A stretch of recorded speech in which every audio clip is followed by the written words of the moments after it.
and welcome back to another episode of the Tapehead Massacre podcast, you fucks. I'm Tyler. And I'm Caleb. And today we are joined by a longtime friend of mine. Matt is here with us. Hey, how you doing? This week's episode. And y'all don't know what this is. We haven't really discussed what we're going to be talking, but it's a banger. Oh yeah, big time banger. Big time banger. Well, yeah, guys, it's been a crazy week. Crazy couple weeks, actually. What can I say? We kind of went a week without recording for the first time, and I think, if I'm not mistaken, when we basically went on like a 6-month hiatus. So it was weird. Yeah. We were steady Eddie for multiple weeks, and then, last week got a little crazy as they do, and we did some fun things though. It wasn't like we weren't doing stuff. We were doing shit. Sure. And you may have seen some of it on our stories and Instagram and in a couple posts we had as well. Caleb, man, talk a little bit about, because this was really your kickstart here, man. You got everybody together, got the bros together. GCW. What a fun, festive Sunday last week. Yeah, what can I say? Slipped my mind. So my guitar player John works for GCW Game Changer Wrestling, and they hosted their 3rd edition of Backyard Wrestling at his house.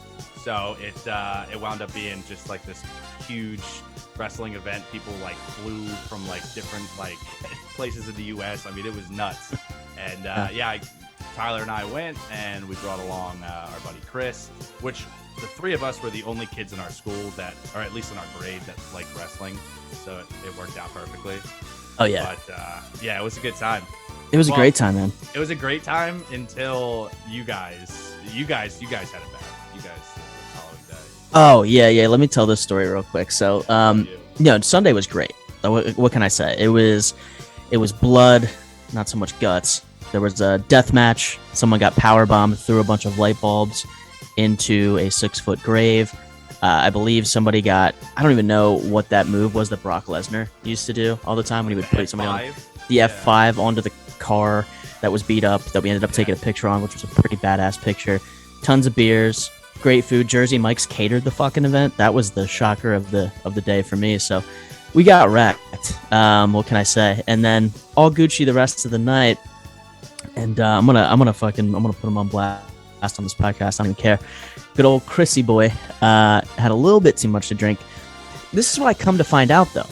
So I fell asleep at about 9:30 that night. Your boy was whooped. Plus, I don't know. I'm like at that age now where I just, anything beyond like 11 o'clock, I'm like, I can't fucking keep my eyes open. Like, it doesn't matter what I'm doing, how fun the event is. Like, doesn't matter. Like, I could be having sex at 11 and I'm like, I gotta fucking go to sleep. Like, I'm just done. I'm done. So I ended up falling asleep. Kate and Chris stayed up, and Kate, having to kind of take care of everything at home, was like, well, what the fuck? Everybody came in, rolled in, fucking fucked up drunk, and she's like, I haven't been able to do anything, so she made some drinks. And Chris stayed up, and he had Jaeger later that night. And mind you, you knew how fucked up he was. He was talking, and he had one eye blinking before the other, and that's kind of like my cue to go like, he's fucked up. And little did I know, after that, we all went to bed. I woke up in the morning. I see Chris on the couch, and I'm barely awake, and I'm like, hey, buddy, what's going on? And he's like, hey, man.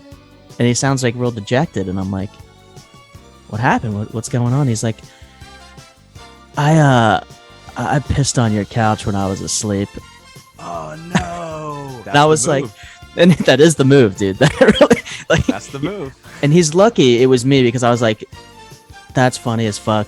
I was like, that makes sense why there's a towel there. But here's what the piece that I'm missing out from that night.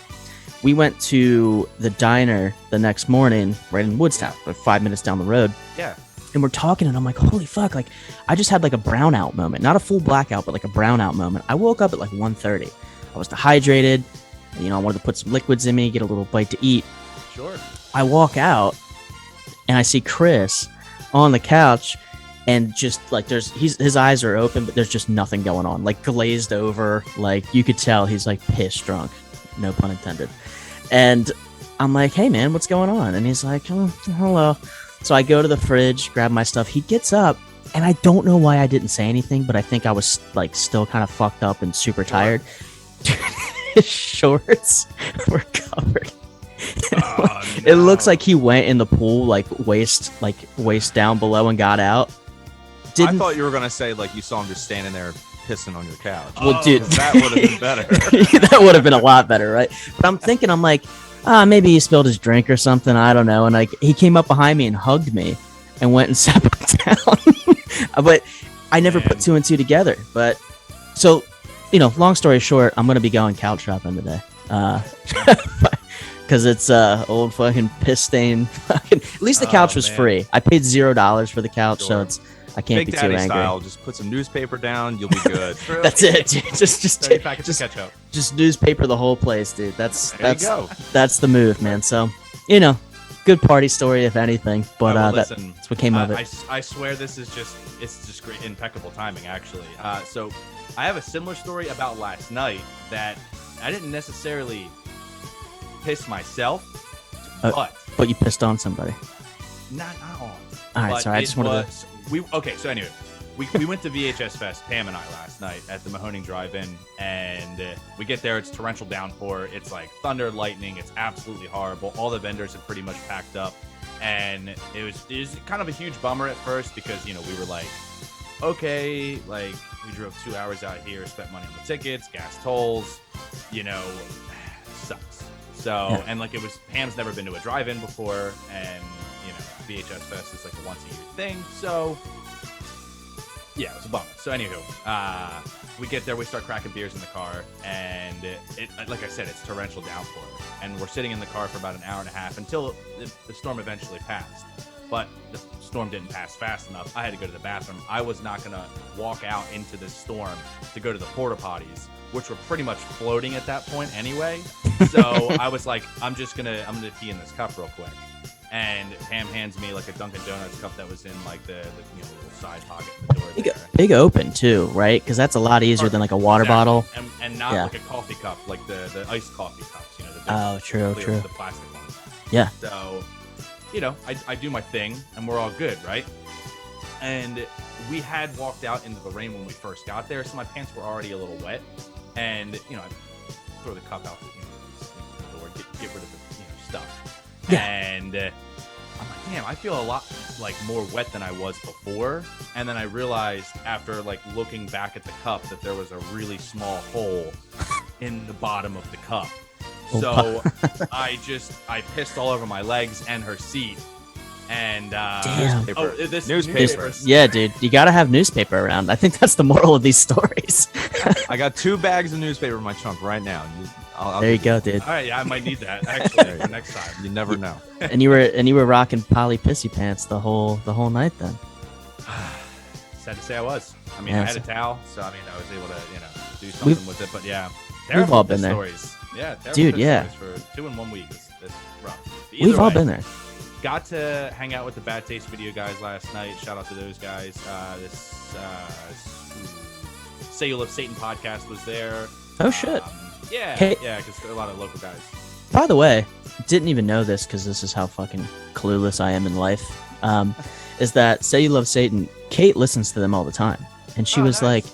like, she didn't know like we had spoken to them before via Instagram a couple times, and the fact that you saw them there. They're Philly dudes. I didn't know that either until I looked it up, and I was like, oh fucking A, they're like super local. Yeah. Little fun fact. Now, what could have made these stories worse, by the way, to kind of go back a second, shit's always worse. Like piss, you can kind of you can get rid of. Shit, there's no coming back from that. Newspaper. That's true. It does work as toilet paper. It's got paper in the name. That's true, man. Yeah. All right, so let's do our usual segments up front. We'll let the guests go first. And so Trox, what you been watching lately aside from what we watched for the show this week?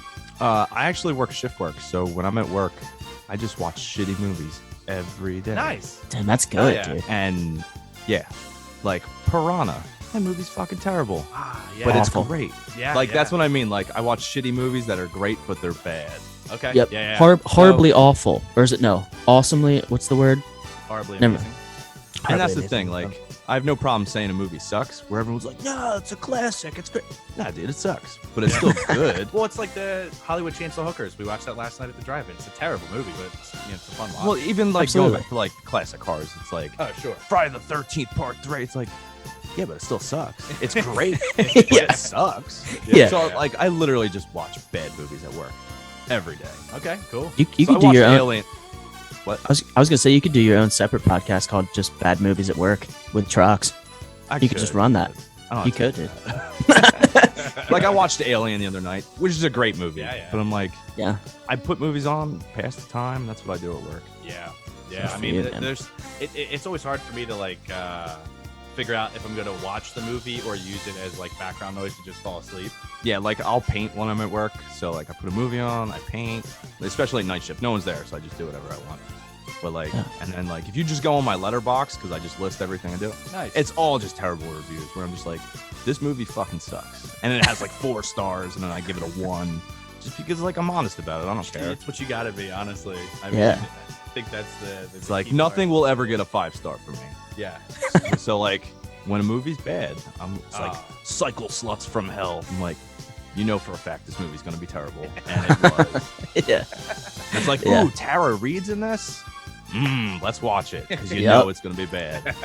And if she's not 1000%. the worst part of the movie, it's telling you like that movie's bad. Yeah, it's a problem. That's what I do. I just watch terrible movies Okay. Sick. every day. All right. So, what have you been listening to? Honestly, I don't really listen to music anymore. I listen to a lot of podcasts. I Same. listen to music when I'm at the gym. That's about it. Okay. Makes Other sense. than that, I'm a hardcore kid. I came from the hardcore scene, and all I do is listen to like Bright Eyes and Julian Baker now. I listen to like hell sad yeah. shit. That's all I do now. Dude. Julian Baker's so good though. She So just good, yeah. she brings it out of you, man, every So time. good. Every I got time. tickets for her like in September. I'm like, yep, gonna be in the crowd with 100 other people crying. It'll be great. It's a big old cry fest. Gotta It'll get in be your great. feelings. Yeah. Her I'm too old to mosh now, so I just go to shows to cry. I got tickets for Dashboard in October. I'm just living out my youth now. Yeah, There you go, man. Yeah. There you go. it's a nostalgia Oh, yeah. tour. Yeah. That's I for got sure. it. Yeah. What about you? What would you watch? This, What have I been- Are we on 2 weeks? We're getting close. Yeah, we're getting close. What have I been watching? That's a fucking good question, dude. I'm kind of the opposite of Trox. I listen to more than I watch now. I don't know what that is. But what I watch is really typically podcasts, weirdly enough. So I've mentioned it before on a couple episodes. Bad Friends with Bobby Lee, Andrew Santino, YMH, Two Bears, One Cave. Just mind-numbing shit. Actually, I've watched a lot of Superbad recently because I've had some rough days, and Superbad always seems to be like my calming force that I go back to. And I'm like, I can like watch this and just have it be background noise. I don't have to really think. I can just watch that. Outside of that, we watched a movie, another horror movie. I didn't think it was that good, to be honest. They Came Knocking. Okay. It was through Blumhouse, and it was like they did this series of movies, which, by the way, all rated poorly. Every single one of them. They were like, they're all dog shit. These are good. And that was Just be apparently- honest about it. That's what. Just- Just be honest. Yeah, be transparent, right? Let's not hype something up if it's not worth hyping up. But Be part like, of that, this movie sucks. It is Right. what it is. exactly. But that's kind of the fun about watching some of these movies too. Like, for instance, like The Tormentor, like a perfect example. Like, I laughed through half of it because I'm like, too. what the fuck is this? Yeah. Like, you know, Yeah, like I mean, that's that just it goes back to, especially with like Wizard Video, man. I mean, I'm 0 for 3 right now on Wizard Video tapes that I've bought because the cover's dope. It's a Wizard Video release. I watch it. The cover has nothing to do with the box. The description on the back of the box has nothing to do with the film. And then you watch it and you're like, what the fuck is this movie? Yeah. This is back then, it didn't matter. Like everyone watched movies at the rental stores based on how cool the cover was. So if you had a fucking dope cover, you had a little detailed message on the back that sounded badass, That's you're it. probably gonna get sales. Yeah. And then they watch the movie and they're like, fuck, this was garbage. But at that point it was too late. The movie was already purchased. Exactly. And it's kind of like a roll of the My dice. case. Yeah. Yeah. Any rental store, VHS rental store is always a roll of the dice. You know, beyond like what you already knew was good. You're like, well, fuck it. I'll take a risk, and see what the fuck's there and see if it's good. But, outside of that, I mean, quite honestly, a lot of old movies are like cringe comps. If you ever see those on YouTube, like the 20-minute long cringe, like that's kind of what some of these old horror movies are like. It's like cringy, but it's funny. You can laugh at it. That's the best part, though. Yeah. It That's is the what best makes you part. Go and watch them. the great dialogue of the 80s and 70s, the You one-liners. can't go in thinking like this is gonna be the best movie I've seen. No. no. Yeah. It's not going to be up for an Oscar. Like, and when I Now we're write previews. reviews, I'll be like, "Yo, the gore and the graphics and the special effects in this were so great. The movie is awful." But yeah. Yeah. Special effects team, thumbs up. Nobody follows me on Letterboxd because I write bad reviews on everything. Well, that's and I'm gonna okay change. with that. That's going to change because I definitely, well, one, I didn't know you had a letterbox. Yeah. I'm going to definitely make sure I follow you. And that, Tyler, I sent you the app to download. So Oh, I don't still know gotta if you've fucking done download that. I still gotta download that. Yeah, that's true, You should man. get on that So- because I'm telling you, it's perfect. It keeps track of what you've watched, and like for me, it's helpful because like I'll buy tapes. I have a catalog app that keeps all my shit catalog, and then once I watch it, I mark it off in Letterboxd that I've watched it. So True. it works out pretty well. You I know? also have really bad memory. Like when we do this podcast, I'll get done it and be like, "Fuck, I did watch this. I did watch this." And I'm like, "Why the fuck didn't I find say that- it?" Because like with Letterboxd, when you watch something, you log that you watched it or you Right. write a review. In the past 2 weeks, I've watched 3 different movies where more than halfway through, I'm like, I've fucking seen this before. And I check Letterboxd and I'm like, Yeah. I gave this 2 stars. Yeah, I did see this before. Yeah, that's the I'll worst, just dude. forget that I've seen it, and then I'm like, oh, I even wrote a bad review about this. I can't remember. That's so funny Yep. because I actually, for the 4th on the following Monday, or for the 5th rather, I watched Independence Day Sunday morning before I picked you guys up to go to Backyard Wrestling. I watched the original, Yeah. and then on the 5th, I literally was just hanging out, not doing anything. So I'm like, I'm gonna look into some more 4th of July horror movies and like Jaws. And then Independence Day, but then I saw there was a second Independence Day, and I'm like, I don't know if I've seen that or not. And it Part doesn't duh. have Will Smith, but it has Jeff Goldblum in it still, and then it has Bill Paxton? His name Pullman? Not Paxton. Pullman. Thank you. Yeah. It has like some of the OG cast, so I was like, I don't know if I've seen this.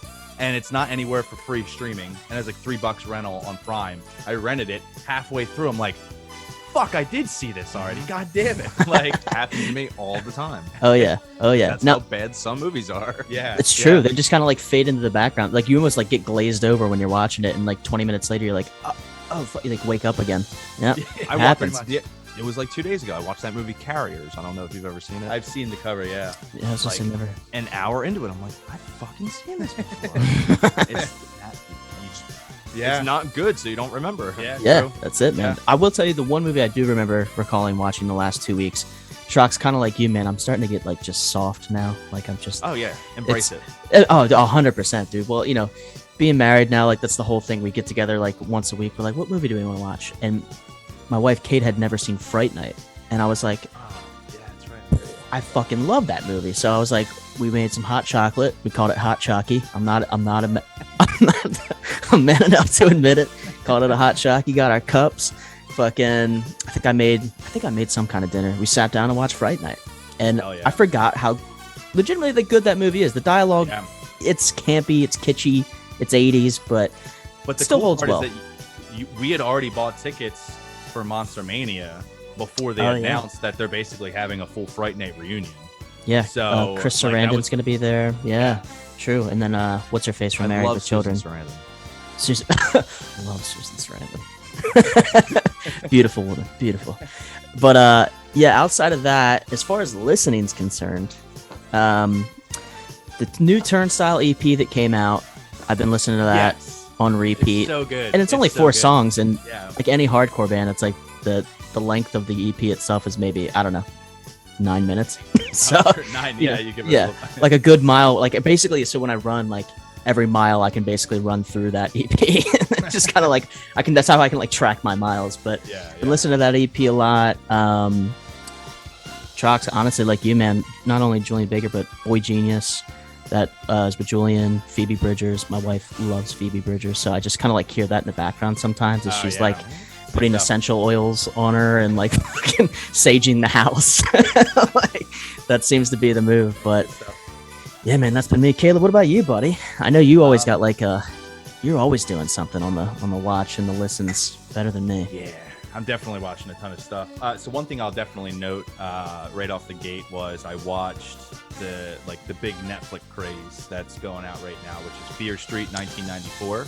I watched that like 3 days ago. I completely Okay, forgot. I wanted to wait to talk about it on the show because first off, Bush plays in it, so immediately I was just like, Tyler has to see this movie just for the soundtrack alone. Shitty grunge bands right here. Yep. Oh, I thought you meant ex-president Bush. Oh no, G-dubs, baby. Very intrigued for a second. yeah. No, It's what's called- happening? It's just a Not song called again. it's a song called I Did 9/11. Just play this through. To be fair, Yeah. wrong Yeah. Bush, but yes. Yeah. Oh, yeah. true. Yeah, good point. Yeah, I'm thinking of G-dub. Yeah. So was my daddy. yeah. But yeah, so that I watched that and that was really cool. Now I'm excited because it's a 3-part film. So it's Fear Street 94, 65. I I think it's 78 or 76 78. or something like that. Yeah. There's a couple of dates, so they're just going back in time. And it's cool. It seems to be kind of like self-aware at points, which I enjoyed, but it like punches you right in the face. Very reminiscent of the movie we watched this week. So, well, I always hype this up like the listeners can't see the fucking description on their phone. We watched Scream. It's as if we're doing it live, but we're not. Yeah, Well, I know. yeah. Fuck. It's all right. Yeah, so Fear Street 1994 is very reminiscent of Scream because I just did the rewatch of Scream this morning, and I was like, shit, that's definitely a lot of nods and odes to Scream in this. But I'm excited because it goes back in time to like finish the story. So I don't want to give it, I don't want to give anything away about it, but it's on Netflix. So if you got the subscription, make sure you go check that out. It was good. I did fall asleep through part of it. I'm not gonna lie. I There caught the was, like- beginning and then the end. I just missed. Yeah, the there was middle. definitely a slow burn in there. It starts off heavy and then has like a little bit of like a slow progression in the second act, and then like the final act is just like kind of balls to the wall, very similar to Scream. So Yeah, 1000%. So let's see. Other than that, so like I said last time, I got into like a big action collection phase, which is I'm hoping goes away because I'm running out of room. So I've been buying a lot of like Chuck Norris, like 80 and 90s like terrible action movies because I'm like I love shitty Sick. horror movies. I want to start getting into shitty action movies, like low budget, just like terrible dialogue and love just it. fun watches. With just like copious amounts of explosions and gunshots and stuff. So, yeah, Yeah. so Missing in Action 1 was directed by Joe Zito, who also directed The Prowler. I Okay. think I talked about that on last week's episode. I'm not sure, but I wound up picking that one up and the sequel. Both are just hilarious. So I watched both of those. And last night at VHS Fest, I got to see Hollywood Chainsaw Hookers on the big screen, which was hilarious. And Linnea Quigley and Fred Olen Ray were there, the lead actress and director. So Yeah. didn't get to meet her because her line was actually really crazy when like the rain Imagine. stopped. Yeah. So I mean, you saw Felissa's line. I mean, it was that but worse. I do want Linnea Quigley's workout horror workout series on VHS. Yeah, Yeah, so that's, well, you're going to pay a pretty penny unless you get a bootleg. So, which I True. think I might just have to get a bootleg. yeah. I know that E.K. Wimmer over at Laser Grade Podcast was talking about this whole, he said that his favorite subgenre of horror is workout horror videos. Because I didn't know that was really a big thing, but like... Is in it like just run? Is that it? no, so it's like... a lot of think sprinting. think of like... Up and down stairs? What's the fucking High the big intensity workout guy workouts. with the fro? What was that? Richard Simmons. Think about like Richard Simmons workout So like videos. aerobics. Yeah, aerobics Yeah. and shit like that. But then like there'll just be like a subplot that happens behind it, and like they'll be like working out, and then like a severed limb will like be like the dumbbell or do like this. the curls. So there's Death Spa, Killer Workout, Linnea Quigley's I think hers is called like Horror Workout or something. Yeah, Or, I like, think so. Because Killer Workout's different, but yeah, there's like a whole subgenre of horror workout. I gotta videos. look this up. Dude, it's Yeah. nuts. And like for some unknown reason, all of the tapes are stupid expensive. All of them.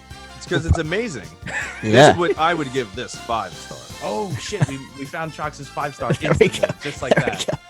A little sweat and scare. That's and like none of them are streamable. So like, and not a lot of them, maybe not any of them have got like a proper. Nope, we're making our own. Yeah, Done deal. Yeah, there we go. That's it, dude. That's it. I'll bring the leotards. We'll do it. Hell yeah, I love it. Perfect. I gotta get my cardio up for that though. Yeah. Yeah, so killer workout. man. Yeah. So let's dive into this fucking thing. Let's do it. Yeah. So this week we're talking 1996 Wes Craven's Scream. We have Trox on the show because this was something when we first started the podcast. He had hit me up and was just like, "Dude, if you guys ever fucking do Scream, I gotta come on. It's your bread and butter." This is my There you favorite go. movie. Yeah, it's his favorite movie. And I So- still don't even give this 5 stars. Really? But shit, I give Well, it wait. 4.5. I like So that. you're the contributing factor as to why it sits at a 7.3 out of 10 on IMDb. I There didn't you give it a go. bad review. I just Okay. didn't give it a full 5. Okay. Yeah. Okay, fair, No. fair. There's no No, such but- thing as perfection in your world. I like that. I like that. Nothing's Yeah. ever perfect. No. No, but I love this movie. I remember right when it came out, I think it got released around, like, not in theaters, but when it came out, like pay-per-view back in the day, Yeah. right around Thanksgiving. I remember it because we went to a family member's house for Thanksgiving, and it was on repeat on the TV all day long, over and over. And there- I'm like, On this is not Thanksgiving? something. It came out around that time. So you're saying they had Sure. ordered the pay-per-view? well, everybody had those illegal cable boxes Sure. back then, Oh, so you yep. got the free pay-per-view. Yeah, yeah. So I just remember it on TV, on Nice. repeat, all day long. And I'm like, there are kids everywhere. This should not be on TV. And I watched that thing probably 6 times that day. Nice. I Wow. love this. So it's almost like going to your relatives for Christmas and A Christmas Story's playing the entire time. Except it was Scream, and nobody paid any attention to it except me. And I was just plastered to the TV. Yeah. That's all awesome. day. That's awesome. It You know is. what we did forget to ask? What's your introduction into horror? Oh yeah. I remember my parents threw a Halloween party. I had to be maybe 5. Okay. And so it was like an adult's Halloween party. So all the kids were upstairs. Okay. My mom rented a bunch of, movies for the kids. Keep them occupied, keep them upstairs. And Halloween was one of them. And it fucked me up. Oh, I don't shit. think I made it past the opening scene. Okay, yeah. Like when Wow. Michael takes the knife out of the kitchen. That was it. I had to be like 5 years old. Yeah. But that's the first thing I remember horror-wise. Okay, so this all makes sense. So this is why you hate. Halloween 3. Yeah. Fuck Halloween. Yep. All about it, dude. I'll write that. I'm outnumbered here. Just all name right? it something else. Yes. Yeah. See, that's my whole point. I said it on the last episode. I'm like, you know what? I probably would give it another watch, but when I saw It it, was like, a different movie. Yeah. exactly. If Here's I saw what I it, think happened. They Yeah. made the original, they made the sequel, and then they were probably like, let's make it, because a lot of, I don't know what you want to say, franchises now, they'll do that. They'll branch off and do other things. It'll be under the same name. They were probably like, we have a different idea. Let's try to tell this story. And it bombed. And they're like, well, we got to bring Michael back for number 4. Yeah, oh, yeah. That's what happened. yeah, 1,000%. And If it was a different entity entirely, it would be its own thing. It yeah, would be viewed differently. Yeah. But by putting it on their Halloween name, most people like me are like, what the fuck is this? I Yeah. don't want to watch Yep, this. yep. And that's what That's happened. fair. that's exactly my thought. And I said the same thing. I was like, if I was 12 years old and it was just Season of the Witch, didn't even have Halloween 3 in it, maybe I would have given it a different angle in terms of a watch. But I'm like, Right. where the fuck's Michael, dude? Where's Loomis? I remember Where's like anybody? going to rent movies as a kid. It was like you're always getting Halloween 4, Halloween 5. And I'm like, Halloween 3. And I got it. And I was like, what? They put the wrong movie in the box. This isn't it. I got Like- gypped. I remember being like 11 years old, just angry, like Yeah. yelling at my mom, thinking she rented the wrong movie or Dude, something. That's so funny because I remember like that hasn't crossed my mind in so long, but I remember that happening so often, Getting the wrong movie. getting the wrong movie in the box. Yeah. Because it was like, they had the display cases, and like you'd get the box and it would just be a Blockbuster box. It wouldn't have like the cover up Right. for the movie or anything. That would happen with video games and stuff too. Yeah. You'd be like, Oh I yeah. didn't pick this. yeah. Oh yeah. That's so funny. I haven't thought about that whole annoyance in so long where you'd just be like so stoked to watch this fucking movie. And you'd just pop it in. You're like, well, this isn't. You're like, oh, guess I'm watching The Land Before Time again. Now, here's a good question. What kind of parents were your parents in terms of My my mom, parents? because Yeah. I've asked her about it. I'm like, do you remember renting that movie? My mom has never watched a horror movie in her life, so she had no Wow. idea She probably Yeah. thought like, oh, it's a Halloween movie. The kids will love it. Had no fucking clue. Oh, Wow. okay. So I misunderstood you. She rented that for you guys, For the kids. thinking it was just Yeah, like a Halloween. A Halloween movie. Because it's called Halloween. Right. Yeah. And it Oh, just my mom- really. My mom does not watch horror movies. Oh, My that's so grandmother funny. was very big into horror movies. My grandmom took me to see Scream 2 in the theater. Oh, cool. Nice. What, 9, 10? Young. Yeah, We Yeah. went to the theater together to see Scream 2. that's so cool. Very That's cool. why my mom does not watch horror movies. Okay. Because my grandma would be like, we're going to go see this. And she's Yeah. like, no, I don't want to see that. Yeah. So, yeah, when my mom rented this movie, she had no That's clue so funny. what Oh, Halloween She was. just- She just inadvertently scrambled your 5-year-old brain. I love all that, the dude. kids. That's so, awesome. like, all my cousins. All and the kids everything, like, collectively. yeah. That's so awesome. cool. Yeah, that's honestly Yeah. sick. I mean, shit. But here's my question: what kind of parents were your parents when it came to Blockbuster or any rental, right? Where you were hitting that cusp of a late fee? Because remember, I mean, that was like, so my parents No, always we panicked. were pretty good with that. Pretty good. My parents would panic. They'd be like, "We have like less than like 2 hours to get this fucking thing. Like, let's go. Like, we gotta go to Blockbuster now." And you're like, "All right, fuck, sorry." Oh my god. Yeah, I dude. don't remember like what the time frames were, but like I just remember that like my dad and I would go at like, you know, let's say the first of the month or something, right? And we'd get like, I don't know, I'd get 4 or 5 video games and then like 4 or 5 movies. And it was just like we would keep them until I either beat the games or didn't like them anymore, and then watched all the movies. And then like there'd be games that like there's probably movies and games behind you that are from Blockbuster that I just never returned. Dude, So, like I've said it before in previous episodes, like I'm definitely part of their demise. I scooped one of yours that you gave me, a Blockbuster Oh, that's video right. game when I was You a still kid. yeah, that's right. You still have to fucking figure it out. No, it's in Kate's car because I grabbed it when I cleaned out my parents' house, well, my room. Because we talked about that. Dude, you would have on the think show before. you would have thought I would have just taken 5 seconds and looked at the box. I didn't look at the box. I have no idea. Still, I could literally, I could be back in 10 minutes and tell you exactly what it is, though. Not even 3 minutes. Yeah, I could be was gonna back say, and tell it you. shouldn't take you 10 minutes to get downstairs. But No, well, you never know. You never know. Sometimes I get but distracted easily, so it's fair. anyway, cool. So yeah, let's get into this fucking movie. So we have Wes Craven directing, as we obviously know him from Nightmare on Elm Street Part 1. You know, his definitely his claim to fame, and it's, you know, funny because right in the beginning you have the initial nod right to Nightmare on Elm Street. There are many nods to many movies. Oh yeah, So for many. Sure. There's a lot of references, but I just thought it was funny that like right in the beginning, Drew Barrymore is like, This is why I like this movie so much, because it pays homage to all the other movies, but it stands alone as its own. oh yeah, for sure. Yep. And if you think about it, when you think of any other classic horror movie, it has its own feel. This movie does not feel like every other horror movie. This is, in my opinion, the first time where it feels real. These are real Yeah. people, real teenagers. You have a killer chasing after you for the first time.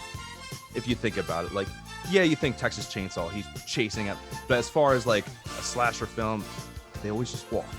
They Yeah. stalk their victim the whole time. Sure. This guy will kick down a door. He's going to jump through a window. Yeah. For the first time, you have Ghostface, a killer who is willing to be a real killer. Sure. And that's Yep. what I think makes Scream stand out as far as every other horror type slasher. Yeah. flick. I think this definitely like shifted like the weight of where films went like in the 90s. I mean, I feel like this is the pinnacle staple 90s horror film. Easily. Especially like if you say 90s horror, I'm gonna say Scream. So, you know, Yep. just because this, I mean, and this came out towards the tail of, I mean, 96. So you've already, you know, gone through 6 years of the 90s. And, you know, right off the top of my head, like I said, Scream's the first thing I go to. And I agree with you, too, because, like, the killer is very visceral. And, you know, It changed the way you look at your villain Yeah. compared to other. You're Jason, who's going to walk. Sure. You're Michael Myers, who's invincible. He's still going to come after you.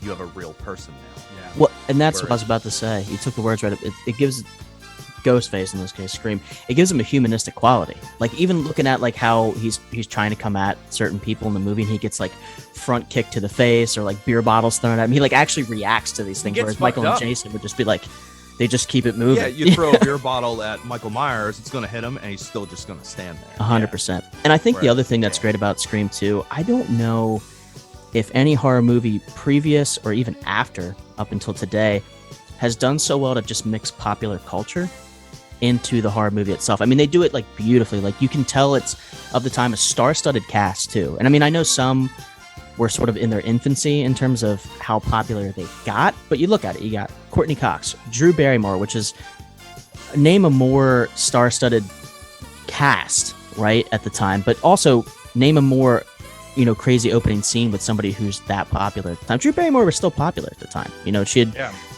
you know, had a little bit of a wave there. She was a big name. Right. Big name.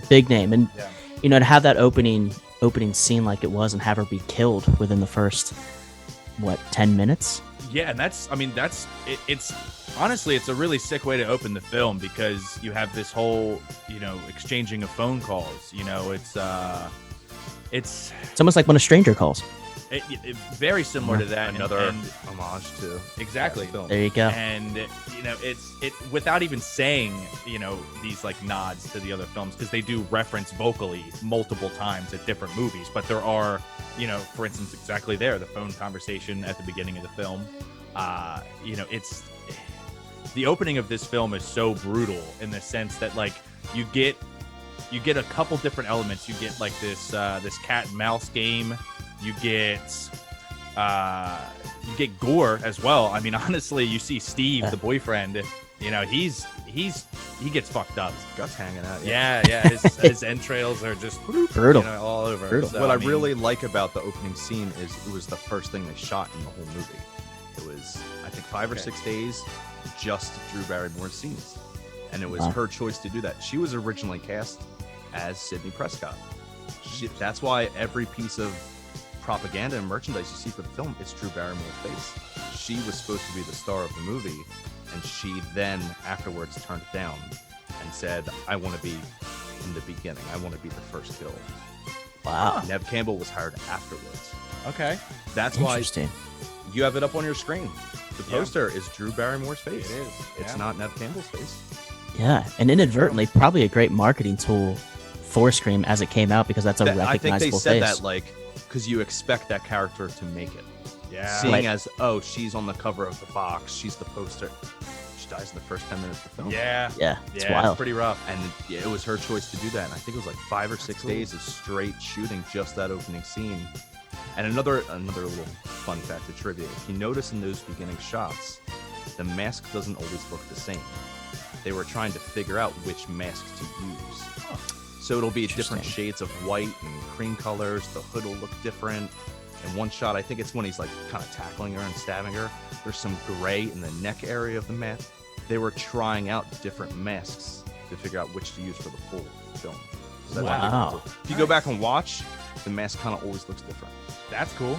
That is cool. That is really cool. I've watched a lot of documentaries and all this stuff. That's why we have you here. Yeah, absolutely. You'd be the guru at this. And one really cool. So scanning IMDb earlier, just kind of cementing the cast's names, the characters that they play. There's some really interesting cameos that appear in this film. Linda Blair being one of them, because you were mentioning the cast. Linda Blair has literally like a 3-second part in this film, and we know her from The Exorcist.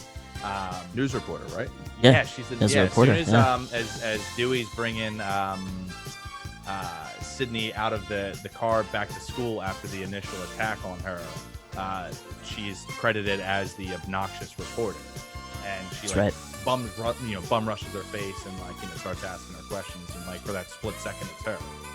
So I thought that was pretty cool. And then you have Wes Craven playing Fred the janitor, which is cool. He's got the sweater on in the hallway. It's pretty funny. Yeah. Then, speaking of, in that scene, Henry Winkler as the principal.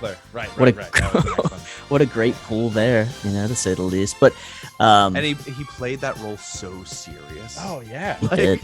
You don't expect the Fonz to be like. He makes that announcement. He's like, "Your principal loves you."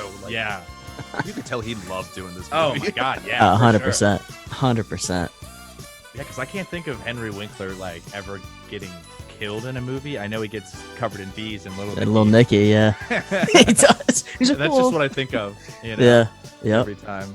But yeah, so I mean, the opening scene to me almost feels like it could have, like if Drew Barrymore had lived throughout that initial, you know, opening sequence, you know, that could have been an entire storyline on itself, because even like the setting of like her house and like where it was located feels separate from Woodsboro to a degree, you know. So it's super cool, because like at first, like I would say if this was a first watch for somebody, you know, they could almost think that this was like a towns away type kill, you know what I mean? Like, sure. Oh, this happened far away, but this was somebody that everybody went to school with, you know, yeah. and knew. So, but yeah, it was what a fucking way to open up the film, you know.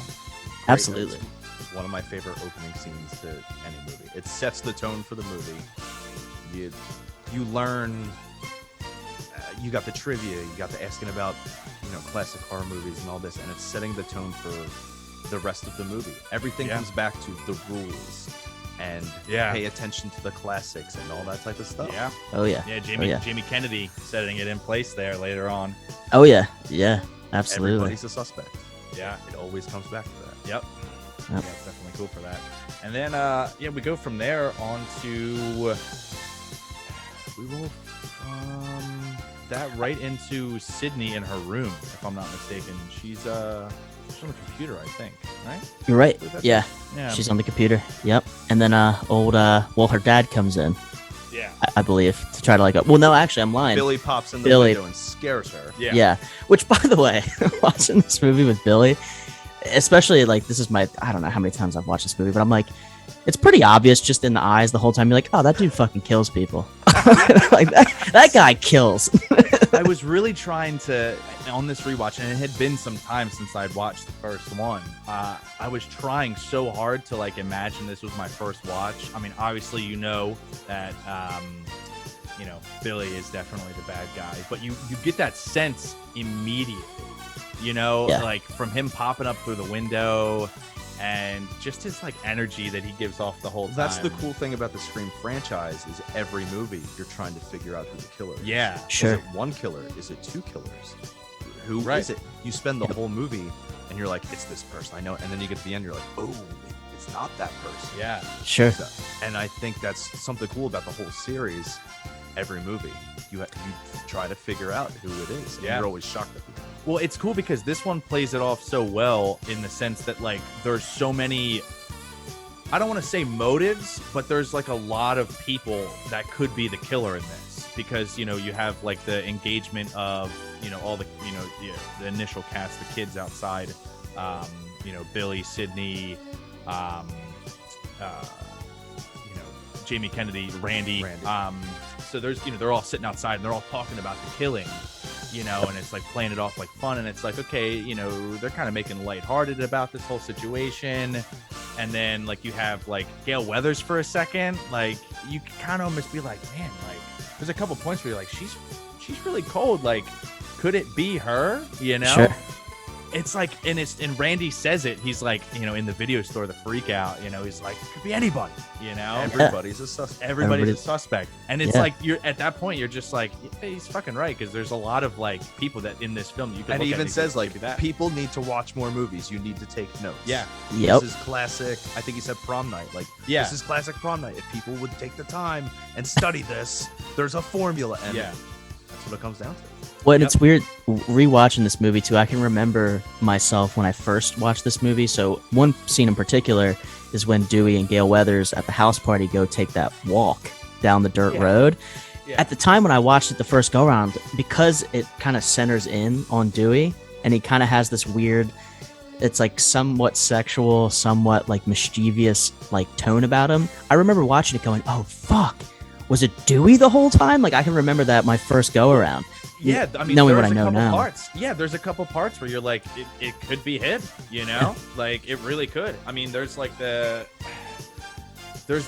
one part where like him and Gale are having a discussion, and like you can kind of see some like, you know, a little tension between the two of them, and he's trying to get into the police station, and she like wants to come in with him basically, and he kind of acts a little strange in that sequence.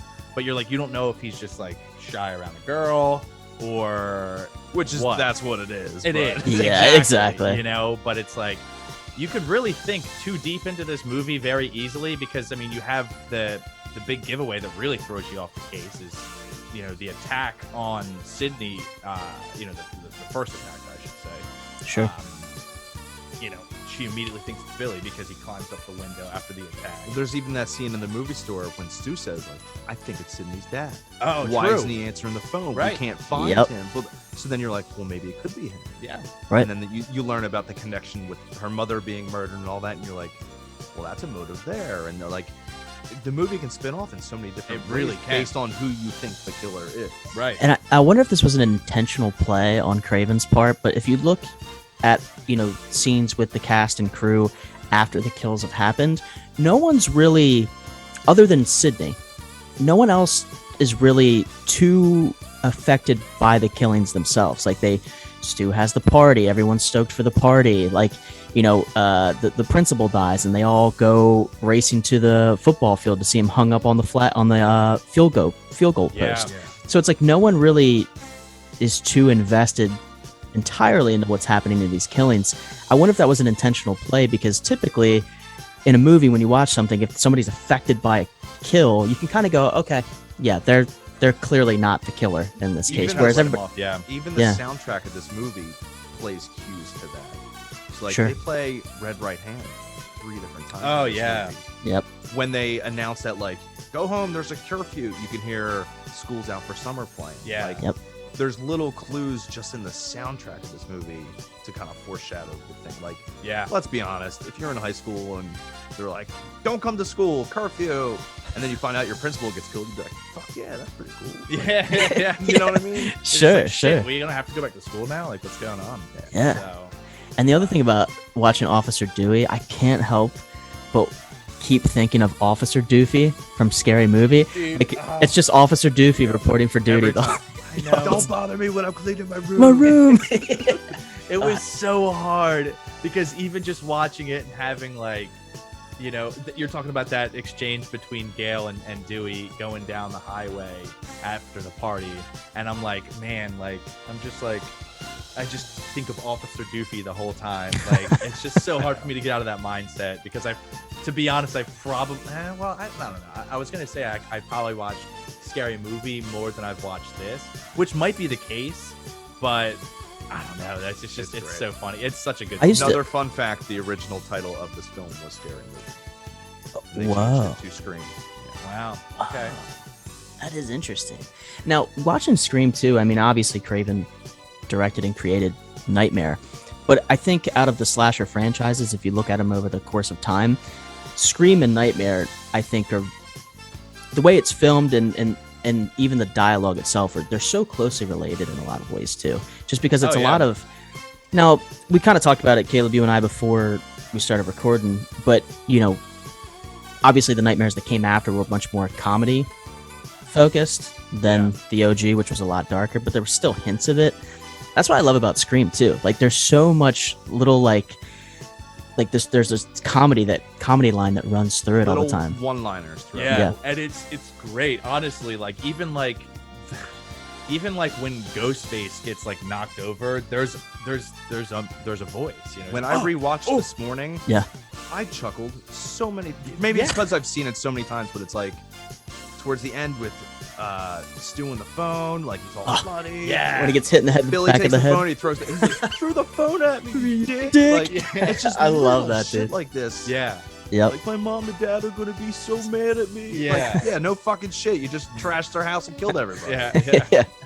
Yep. No, I think, and I love Matthew. I mean, I love Matthew Lillard in so many movies. I think prior to this, actually, no, this might have been his first big film, I believe, because I think SLC Punk might have either come out the year after Scream, I believe, and then 13 Ghosts was like 2000, 2001, I believe. Yeah, Right. so I think you nailed that. So it's showing SLC Punk came out in 98. Okay, so, 98. Yeah. But no, I mean, think it's funny because right on IMDb, like known for Scooby-Doo, SLC Punk, The Descendants, Scooby-Doo. Like no credit for Scream. It's just like shit. yeah. Yeah, but he plays. I mean, I love his energy in the film too, because it's just like. It's like he just like dry scooped a bunch of pre-workout before every scene, like, and he was just full bore, dude, just full I met him bore. at Monster Mania 2 years ago, and like he has that energy. So Really? nice. His plane was late or whatever. He got there late, but he talked to every fucking person. Oh, I'm so sorry for being late, and he was off the walls, energetic. That's awesome. So nice to everybody. He was great. Yeah, I mean it was cool too, because I mean it was like Kate showed us one of the last times we were together, like Matthew Lillard, like when kids come around, he goes like right into Shaggy mode, you know, which is like super cool, you know. That's right. Yeah, So- with the scared kid. Yeah, he started talking to him like he was was Shaggy, like like a very good nature about him for sure. But I mean, in this film, like you could see why he was cast for his role in SLC Punk, just for that like chaotic fucking energy, because he is nuts in this film. I mean.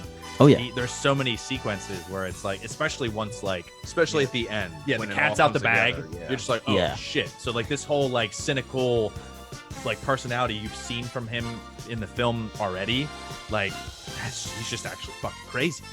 oh So, yeah, 1,000%. And yeah, he's not even the just way a hyper teenager. You know? no, and even the way he kind of sort of just disassociates from Sydney's trauma this entire time through the movie when the two kids come in the Scream outfits, the Ghostface outfits, running around, and Sydney's freaking out because she just got attacked, while Stu's like laughing. He's like, they're having fun. Like, they're going crazy. Like he just doesn't have. He's a very sociopathic mindset, which to your point exactly, when you come out finding the end. Again, you're it's like, one of those oh, yeah. things like it's foreshadowing. You don't pick up on it then. You're like, oh, Right. he just thinks it's funny, but then you realize later, like, oh, this is why. Well, that's the thing. Like, Yeah. Stu's the last person watching this that like you would point the finger towards, because you know Billy, you're just like, he's had bad energy, bad vibes since the fucking gate, And they play it like that, where Yeah. you constantly change who you think it is. Like Yeah. towards the Yeah. end, you got this scene of, Randy's coming up, he's been stabbed, and you got Stu coming up. He's like, he did it. No, he fucking did Right. it. She's Yep. like, fuck you both, and slams the door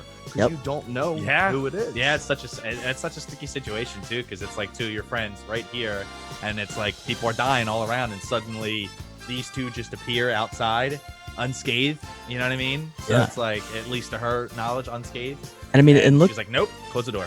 right, and look at Randy as a character, as Jamie Kennedy plays him. I mean, he's so, in so many ways, he is funny, but he is off-putting to some degree too, Yeah. because he's so intensely focused on the thematics of horror movies and the steps that they take, that he's almost a separate entity of the entire crew. Like, they keep him around, and he's got this hankering for Sydney. Like, he wants her so bad he can't stand it. So it's like, Yeah. you can see there's a motive there for him to be Ghostface, right? So it's, yeah, to your points exactly. Like, it just plays so well in all the characters and each one of them having a motive. I think the only one that may get removed from all that is Tatum, Sydney's friend.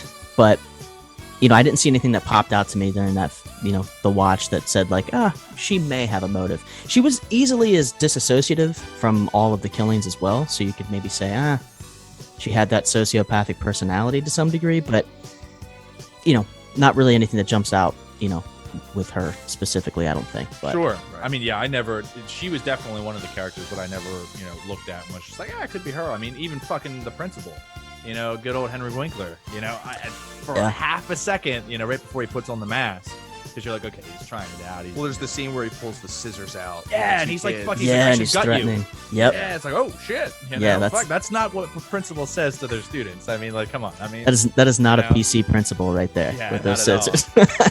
But that's another cool ode to horror movies, when he does get killed by Ghostface, and in his pupil, Ghostface mask comes through, and I believe that's Psycho, if I'm not mistaken, is. right? Yeah.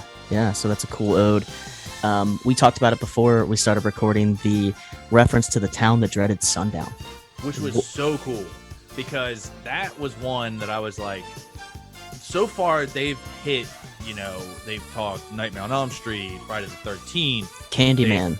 Candyman, Psycho. Like, this is like big boy stuff. And the Town that Dreaded Sundown isn't really that big of a film. I mean, it is, but at the same time, like, that was an old drive-in movie, Yeah. I mean, there was a remake, but it came after Scream.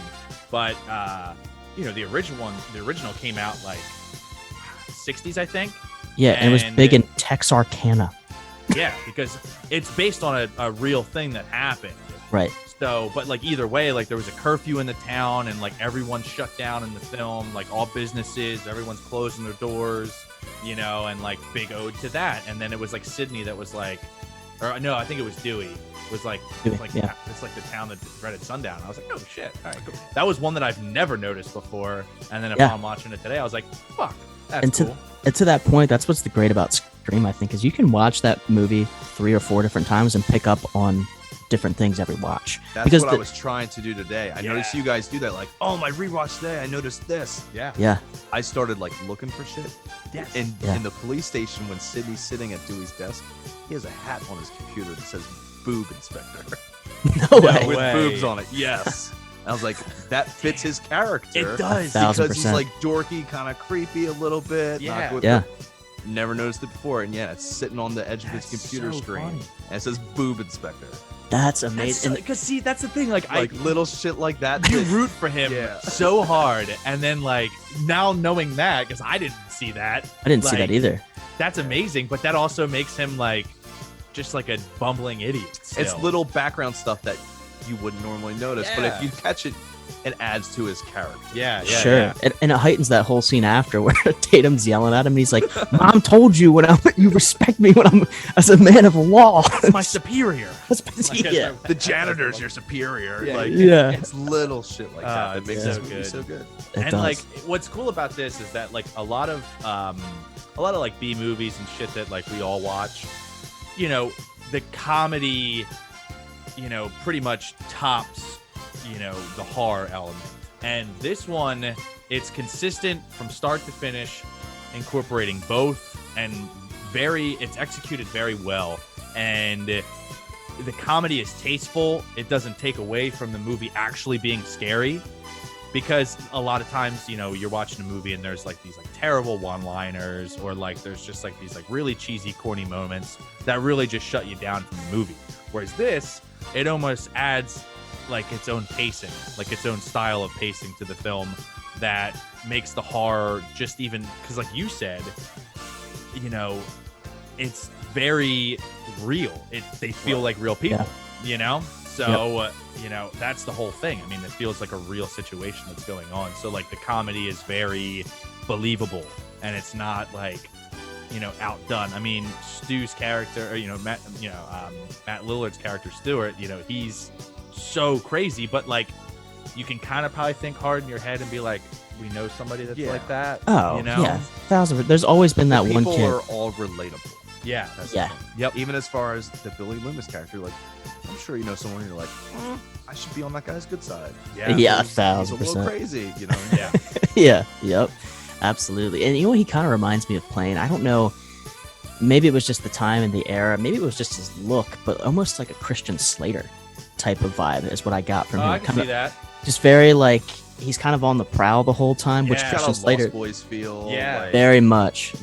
Yeah, like he could be a vampire in his spare time. Like, and I mean, fuck, he crawls through windows. That's a pretty good vampire move right there. Like, Salem's Lot-esque, almost knocking on the fucking window. But yeah, you know, it's got like that greaser look, but 90s style.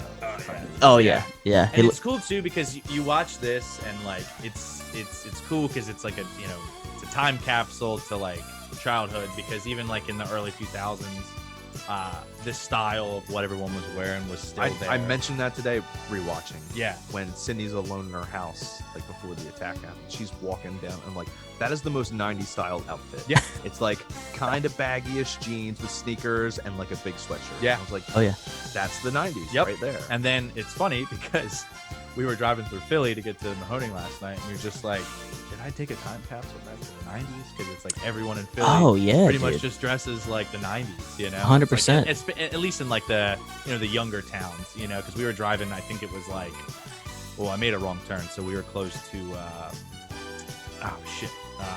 can't think of the college that's in Philly, but either way. Temple? Yeah, we were driving, thank you.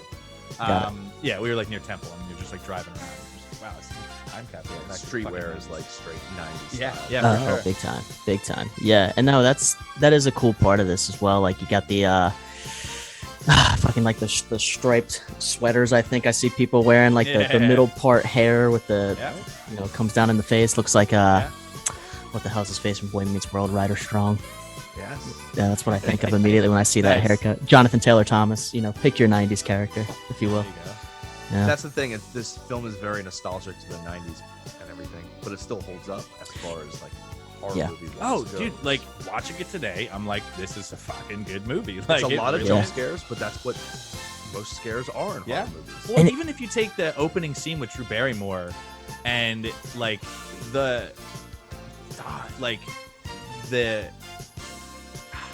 how close she gets. Like this whole part like sent me today when I was watching this, like how close she gets to like alerting her parents that like something is wrong. But like, the killer was just smart enough to like get her in the throat, and she couldn't scream, and like you wait for Drew Barrymore to be like the scream queen at the opening of the film, and it never happens, Right. So like that's super cool. And then her obviously strung up in the tree, and like the mom comes out, sees it, Which I noticed horrified. something today watching. I think because like her guts are all hanging out and everything. It looks like they were lit on fire. Not sure if they were. It looked like charred a there was little bit? smoke coming off. Oh shit! Never noticed that Oh. before. True. Maybe Yeah. it was glare on the TV from the sun. I have no idea, but that's what it looked like. I mean, it's possible. I'm gonna like, need to rewatch it again for like. What- just if you- there, yeah. If you noticed, a lot of those kills, a lot of the victims are always like a second away from getting away, and I think that's what Scream does really well. It keeps the level of anxiety going, just in the pace of how it switches from scene to scene. Like you really have to watch Scream. Like if you really want to digest what's happening, you can't let it be a background film because the pacing is so relentless the whole time, but not in a way that you're like. Even if you're watching, I can't keep up. Like you can keep up when you're watching, but The series as a franchise is very like that. yeah. I think Yeah. Scream 2 is probably one of, I don't know, between this and that as far as favorite. Scream 2 is just like that too. It's anxiety Yeah. the whole time. Yeah. Because Yep. you don't know what's going to happen next. Now the second one is the one where they make the movie, or is that the third? That's the third. That's the third. We don't Third, talk yeah. about that. Yeah. It's like Halloween. we don't talk about Yeah, we don't. We do not Threes don't speak work its out. name. Actually, I don't know. Part 3 through Friday is up there for me. It's when he gets the mask. I mean, come on. Yeah, But true, that. true. Isn't that the one with the motorcycle club in it though? Part 3. It might be. Friday the 13th. I think. Yeah. Can't yeah. take them serious. They ride Hondas. Not, There you go. That right there. not for me. Friday the 13th. Part Downgrade a 3. star. Can't take it serious. Yeah. It's yeah. unrealistic. No yeah, biker gang. No biker gang rides Hondas. that's awesome. Yeah, I don't know. Like on that topic of things, man, I'm trying to think of threes, and I'm like franchises that have at least 3. Nightmare I 3. think I don't know. Not that. It's Nah, clearly not not the good. best. No, Not not good. the good. Not Nightmare good. Because 2 even is in the Scream 2, they talk about sequels. Yeah. And they compare everything to sequels. If this is going to be a remake, you got to look at the sequels. Yeah. And they're trying to name sequels that do better than the first. And they're like, there's no sequels. And he's like, T2. Yeah. And everyone's like, oh, all right, you got it. Yeah. T2 only- does fucking rule. The only 3 I can think of, and it's non-horror, is Austin Powers Goldmember, and that's all I can think about. For the third. In terms of a third that's like worth watching, like Goldmember, I can go back and watch today. I mean, I do really like Texas Chainsaw 3, aka Leatherface. They didn't have rights to call it Texas Chainsaw Massacre, but I do like that. Yeah. That one is 100% relying on comedy. I know you haven't watched it, but that's what True. I'm saying. You gotta watch Texas 2 because that's like the one. Because that's almost like the first one was so serious, no comedy, rarely at all. If it was comedy, it was dark. Sure. The second one is just like such a tasteful mix. But you got Bill Moseley as Chop Top, so I mean that should be a selling point enough to watch it. Oh, 1000%. Yeah. Yeah, I don't know. Like the threes never work out so well. They don't. And I don't know if this is a hot take to say, but this is something I was thinking about when I was watching Scream. I was like, let's say, I don't know, maybe in the last 30 years, I mean, this could be arguably the last great slasher created. I don't know anything beyond it since that's done that well in terms of like a true slasher. One-offs or franchise? Either or. I don't think anything's done it to the level. I That don't Scream think has. it's the level. No, I mean the thing is, Trox, you nailed it. I mean, it's its own movie. It It stands apart from It all does. the other ones. It does. That's what I like. Because even if you look at like the quote unquote newer ones, like you have the Hatchet series, which then becomes its own spin-off and stuff. Sure. Like that, but they don't hold up the same. Yeah, no. No. And I also like, for me, like a slasher, like we were trying to like distinguish like Chainsaw, and like that's definitely not a slasher. In it can considerably it could be, but slasher to me is like soul killer that stalks, hunts, and can't be a creature. So like Victor Crowley is human, but at the same time he's got That's the thing. supernatural It's like, elements. it's so a like, slasher franchise, but it's different. right. Yeah. Again, with what Tyler's saying, it's kind of it's the last of its Yeah. dying breed in a Yeah. way. Yeah. Because I mean, there's been one-offs that like I think are great slashers that have come out, but like we said this on the last episode, movies that you wished would have had like a sequel or like could have kept going. This might have been like the last successful, As far as like a and- mainstream, yeah, at least. for Right. sure, yeah, And I wonder if slasher versus vampires, werewolves, you come up with your classic horror canon. I feel like slasher films are put in such a tight box of what's considered to be a slasher. I wonder if that's what makes it difficult for films to stand out amongst it, because I think it gets tough. I think it gets Yeah. tough, Well, it's funny you bring that up because I think that the world of streaming has kind of ruined that for us, because like I feel like there's like a level of appreciation when you purchase something or like rent something, you know what I mean? Everybody has the monthly subscriptions that comes out of your bank account every month. You don't think about it, you know what I Yep. mean? And you're not thinking that when you pop on a movie on Netflix, HBO, yada yada yada, that you've paid to watch this. You don't think about that. Like back in the day when you'd go rent a movie or you'd go buy a movie, like you kind of really are holding like Well, you holding invested. on This to, is like, worth it. yeah, you're like, I really hope this is good because like, and you're looking for ways that it can be good. So like movies like this, have a hard time standing out today because there's I think the companies don't want to invest it. If you look at horror as a genre as a whole, normally it's B-grade movies. Yeah. They're not very Yep. good. We reminisce on them. We're like, oh, the movie sucks, but it's fucking great. Blah, blah, Yeah. blah. But Yeah. in today's standard, especially like Scream, this might be the last of its great slasher film. You have your mainstream ones, your Scream, your Halloweens, Friday. If they made another Friday the 13th, another production company would be like, yep, we want it. We'll put it out. Oh yeah. Oh, Because sure. of the name. Are they going to risk putting money into a new character no one's ever heard of? Sure. Sure. Like, think of how many clown movies that come out in the past 10 years. Yeah. Are they big? No. No. Like, you got Terrifier and you Yep. have all these, which are great movies and all Yeah. that, but they're not mainstream movies. Right. You're not going to No. go to the movie theater and see them because a production company's not going to put the money into some Right. new villain Right. that they don't know if it's going to work, where they're like, Scream 5, we want it. Let's do it. It's Yep. happening next year. Yep. Literally, yeah. Well, and I think the other thing that brings too is that I think the production companies realize what we are now as consumers. Caleb, to your point, when we bought a horror movie, we're literally investing not only our financial, ability, but our time to Yeah. give to this movie that we're again rolling the dice, like we talked about earlier. Where I think production companies realize that now, kind of like music too, because of these streaming services, we're so inundated with films that I could go years watching old films and never see a new film again. Like I think production companies realize that now, and Trox, to your point, that I think that's why they're not willing to take that risk, which sucks. I think for us as viewers Oh, yeah. sometimes, because Well, I it's would even like to It's see even like music. Like everybody streams music. What's the last CD you bought? right. Yeah. Like record companies are not paying to have CDs made anymore. Yeah, I mean, Yeah. I can't see like CDs and like DVDs ever having a resurgence, but like vinyl records definitely have a resurgence. Cassette tapes are like they teeter totter. That's its little Yeah. niche where people Yeah. who are into that will get that. Vinyl's coming back, yeah, but CDs? yeah. Now that's done. Go to It's a Best bad- Buy, go to Target, see how many little CDs they have. Yeah, Because Sure. no one pays to have them made anymore. yeah, It's a production cost that you're not going to make your money back from at this point when someone can go on Spotify, let's do it for free. Right. and Yep. there's definitely few and fewer as time goes on people that want a physical copy of something. I mean, you got to think, especially like people our age and especially people younger, you're living with a bunch of roommates. In my situation, I'm running out of space with my physical media, and then like, for some people, they wouldn't even waste their time with this because especially fucking VHS tapes, like they take up a lot of fucking space. Oh my God. So whereas like you could have your Netflix, your Hulu, your HBO Max, yada, yada, yada, yada, Shudder, definitely can't forget that. But, you have all these things, they cost you money, but they cost you no physical space.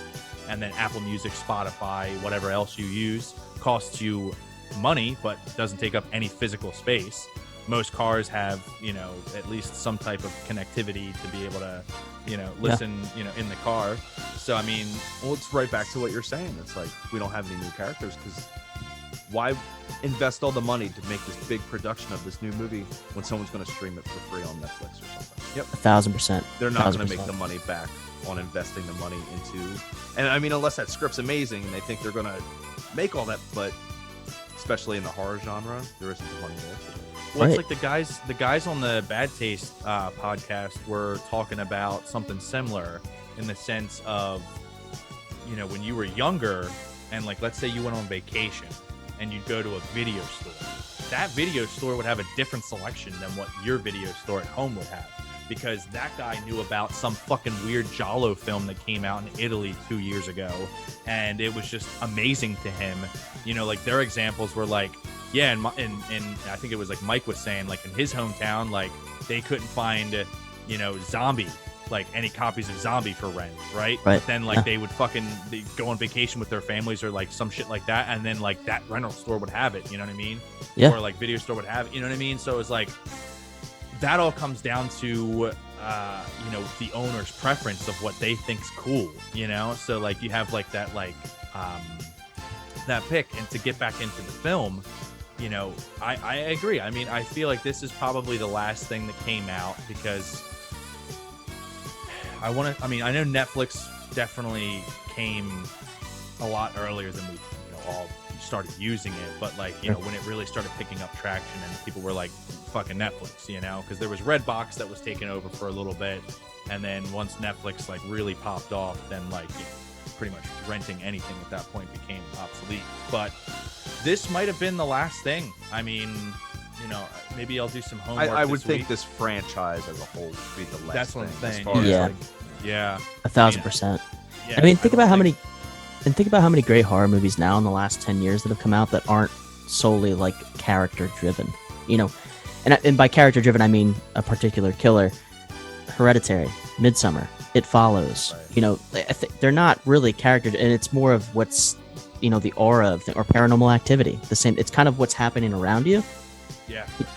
That you don't really know what it is or what its motive is. It's even like Saw. It's like you have your set characters, but it's not that. Yeah. It's not the Sure. same either. Sure. Yeah, I mean, there's a good documentary on I want to say it's Shudder. No, it's definitely Netflix. And it talks about, I can't remember the name of it. It's been so long since I watched it, but it's not Eli Roth, is it? No, it's not. It's not the Eli Roth thing. But yeah, it's some docu on there. I know that's your forte, but it goes into detail about how like you can watch a movie from any particular time and kind of figure out what was going on. We talked about this in our May of the Dead sequence, where it's like George Romero was very like into like the socio-political elements of things, and a lot of that was like derivatives of what was happening, in that, time. Sure. So we're not really seeing that much of anymore because you had like the big change in like the early 2000s with the Saw franchise, and Hostel, where like, post 9/11 torture porn became like a huge thing. Like Saw popped off and like that was a huge blockbuster. Hostel was like right below it, but still like popped off, and they had like 3 more. Saw's still fucking making movies. So, it's just like there's not been, I guess now we're still kind of in like the paranormal phase because The Conjuring and like all of those like demonic possession movies have kind of stayed around for a while. So I could go off on a tangent about this. I almost did a thesis in college about this whole thing, and my professor like looked at me like I had fucking 8 eyes. But I think why paranormal does so much better is I think we're also desensitized as the society a little bit, not to get off on this whole tangent, but think about how many things as us as kids grew up on that we were just, and then the internet had a lot to do with it, like how much shit we saw at a young age that we probably should not have seen, right? Like I think that mentally skewed us from a young age to where something like the paranormal that we can't really concretely understand still to some degree is scary, whereas you know you look at slasher films, and not to say that they can't be, because they definitely can be, but I think that's part of the reason why it's been sort of lost amongst some of the franchises a little bit.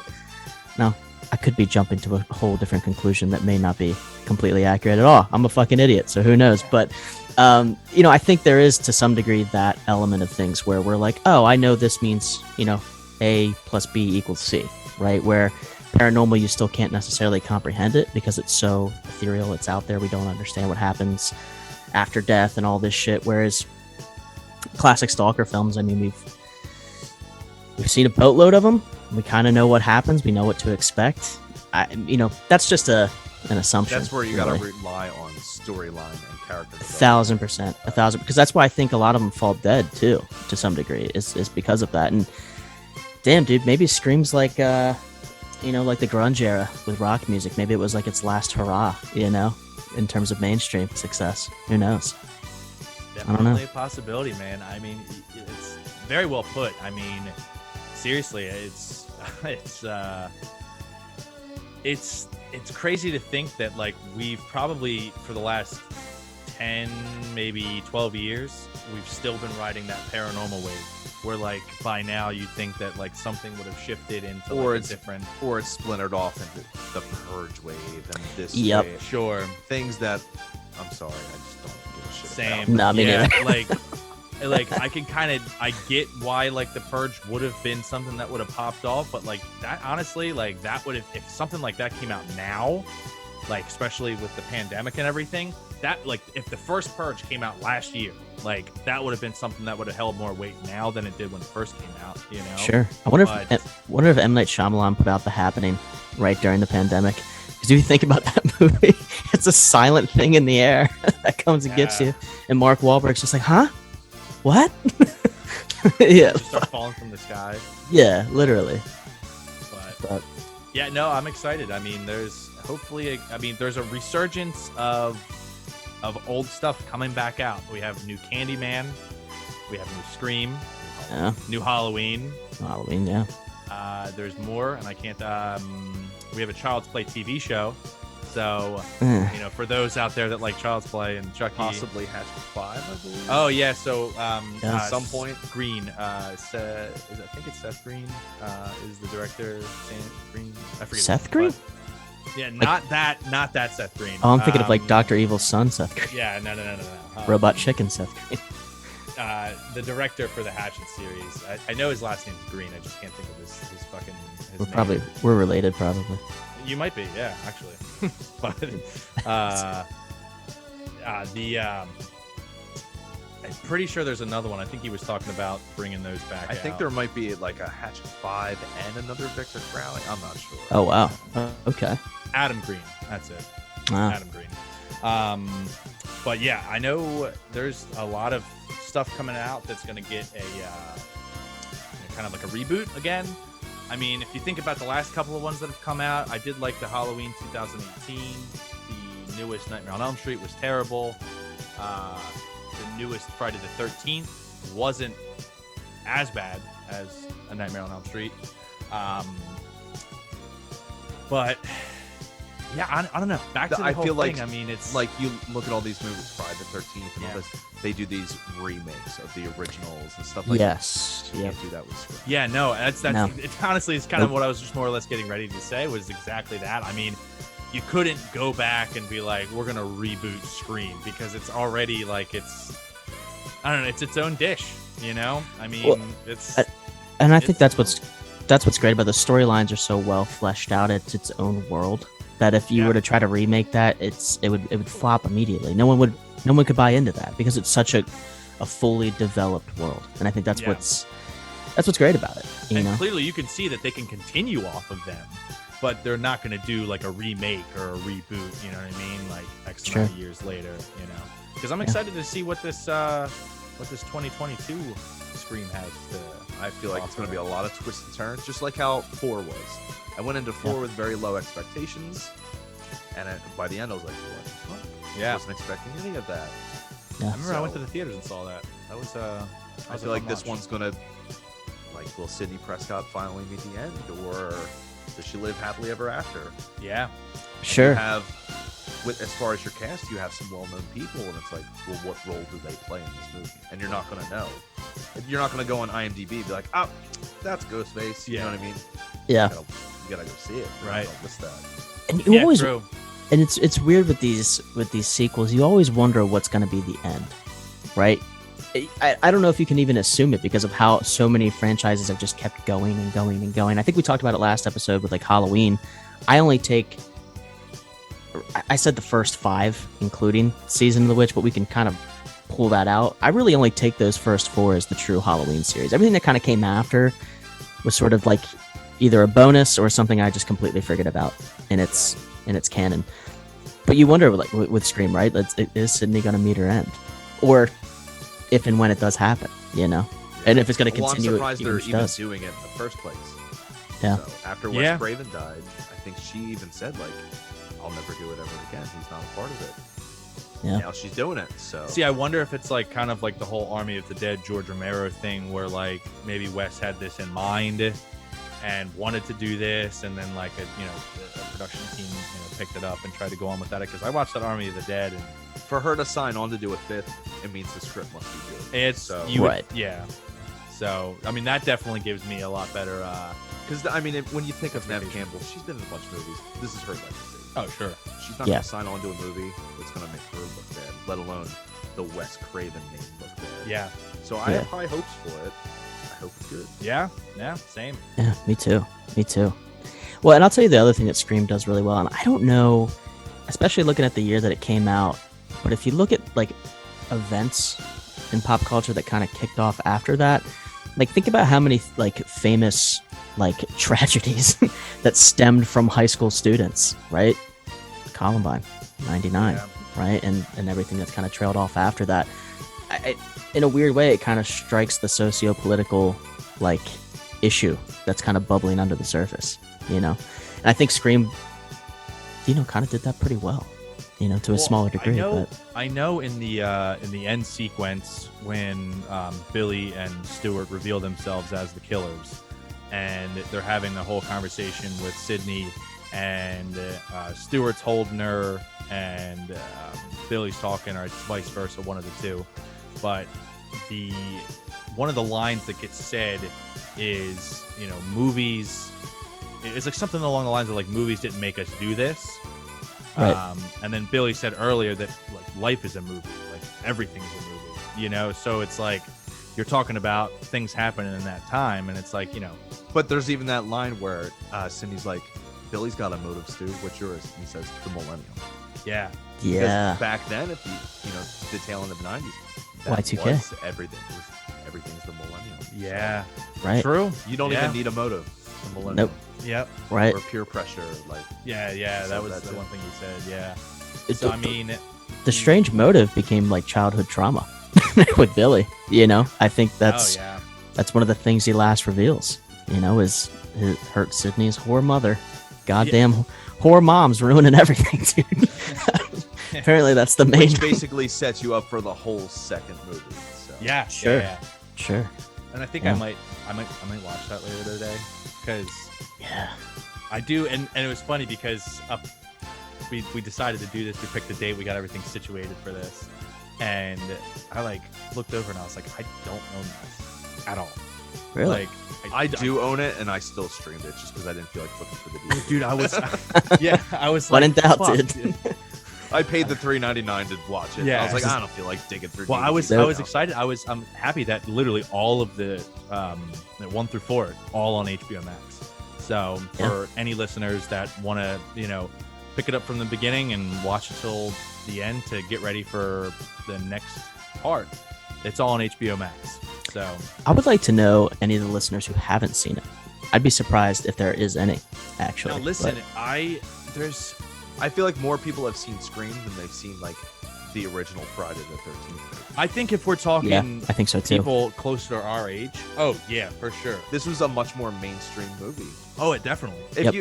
They even mentioned at the beginning of this movie, like, who's the killer on Friday the 13th? Jason Voorhees. Nah, Wrong. it's Mrs. Voorhees. Yeah. If you Yeah. watch the movie, you would know that, and Trick a lot question. of people don't know that. Yeah. Yeah, because I mean, like that was a really good question. I mean, he doesn't specify which part, but if you just say Friday the 13th, you're probably talking part one. And in part Yeah. one, you know, it is in fact Miss his old Voorhees. mama. Well, Yeah. it's great too, like rewatching these movies, something like Scream that, like, again, everybody our age pretty much knows about. I know about it, but I always like to do research and just like Google articles about the film afterwards. One of the things, and I don't know if this is actually true or not, or if this is somebody just reaching, but one of the references they pulled out was the mutilator.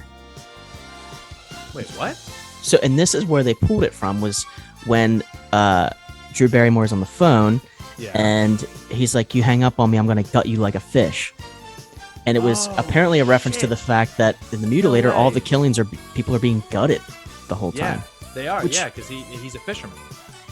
That, which could be a reach in terms of a reference, but I thought pretty fucking cool that we reviewed that movie, and it Yeah. somehow kind of Well, potentially trickled into Scream. here's something that just constantly comes back on the show. It's wrestling, baby. We have good old David Arquette, the goddamn WCW heavyweight champion in this film. Yeah, all right, true. and he's actually still wrestling to this day. He just put out like a documentary. didn't he? Yeah, yeah. He did. Now, by the Yeah, way, he- Officer Doofy, I thought for the first like 10 years of that movie that was David Arquette. I had no idea. I was like, is David Arquette playing Officer Doofy too? Like, they look pretty spot on to some degree. It's true. It's Yeah. true. But Never look like a Hoover vacuum the same after that. but- Oh, that's amazing. All right, cool. So I mean, pretty much we've gotten through the bulk of this film, and we've talked about it, and It's all over the place. it is. It is. That's I knew that's how it was gonna go. Oh yeah. Oh yeah, for that's sure. This That's how it isn't always like one goes. of your other movies you guys discuss where you go scene by scene through the whole. This movie isn't like that. no. And I And feel like this is the biggest or the newest big film that we've talked Mainstream, you know? As far, Sure. Like, you guys do a lot of deep dives. Yeah, yeah. Like, Yep. movies that you guys have mentioned movies I've never heard of. Sometimes, like I watch a lot of horror movies. Yeah. But as Well, far as that's- like you go yeah. into the mainstream, like most people know. Well, those like I said, movies. this is the pinnacle '90s horror movie.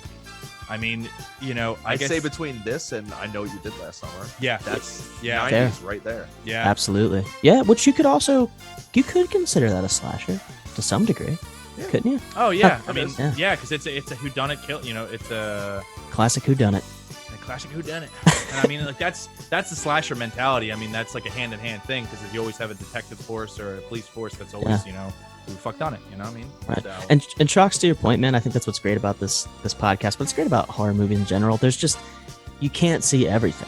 Like the fact that I'm doing this thing and I haven't fucking seen any of the Texas Chainsaws beyond the first and the remake. Like somebody listening to this would be like, fuck this shit, I'm not listening to it. Bye, deuces. Like, you know how the horror community gets sometimes, but that's what's cool about it. You know, there's a million things I haven't seen that kind of just, And that's why I sit there at work and I watch every crappy movie I can find. yeah. There you No, go. listen, man. I mean, It's the like, best, literally the best. I mean, Shudder is amazing. Don't get me wrong. And Shudder definitely has like your really good horror movies. Like, I mean, there's some cheesy shit on there for sure. sure. But if you want to get into some fucking garbage, Prime. I mean, The free movies on Prime. sure, man. Prime for sure. But I'm Yeah. talking Tubi. Tubi is You've talked dude. about that before. Yeah. It's a free streaming service. I mean, Oh, they yeah. have a ton of shit. You watch it with ads, but like whatever. But like, there has been some movies that I've just like scanned through on there and been like, this has a sick cover, a hilarious name, and then you watch it, and then you're like, somebody shot this with their eyes. Somebody pitched this to somebody. It's like, I want money to make this movie. Yeah. And they Yeah. read a script and they're like, you got it. Like, it's like Yeah. Sorority House Massacre 2. Yeah. Yeah. It's like, you know what? I'd kill my dead mother if she popped my waterbed too. I get it. But that movie did not need to be made. Yeah, No. and there's quite a few of those too. Yeah, you can find all of those terrible movies. Listen, so I think for the yeah. future, I want to get on like a month, kind of like what we did with like George Romero and like the Dead series. Yeah. But we should get into massacre films because there's a ton of movies So that many. are XXX Massacre or X Massacre or whatever. Yep. You know, so it'd be cool to like get into like just how big you can deep dive into one, because there was one that like has a really funny cover and it's kind of like a pricey Tate, and it's just I don't know, it's just goofy, but it's Mountaintop Motel Massacre. And that one might be on Prime. it is. actually. It's on Yeah. Prime. That's where I watched There it. we go. And it was so bad. It was so bad. And that was actually when I actually had to turn off because I was so unentertained that I was like, I can't even laugh. It's that bad. Right. However, then you have something like, let me think of the other one. What was it? Microwave Massacre, an old Nice. video release or Wizard video release.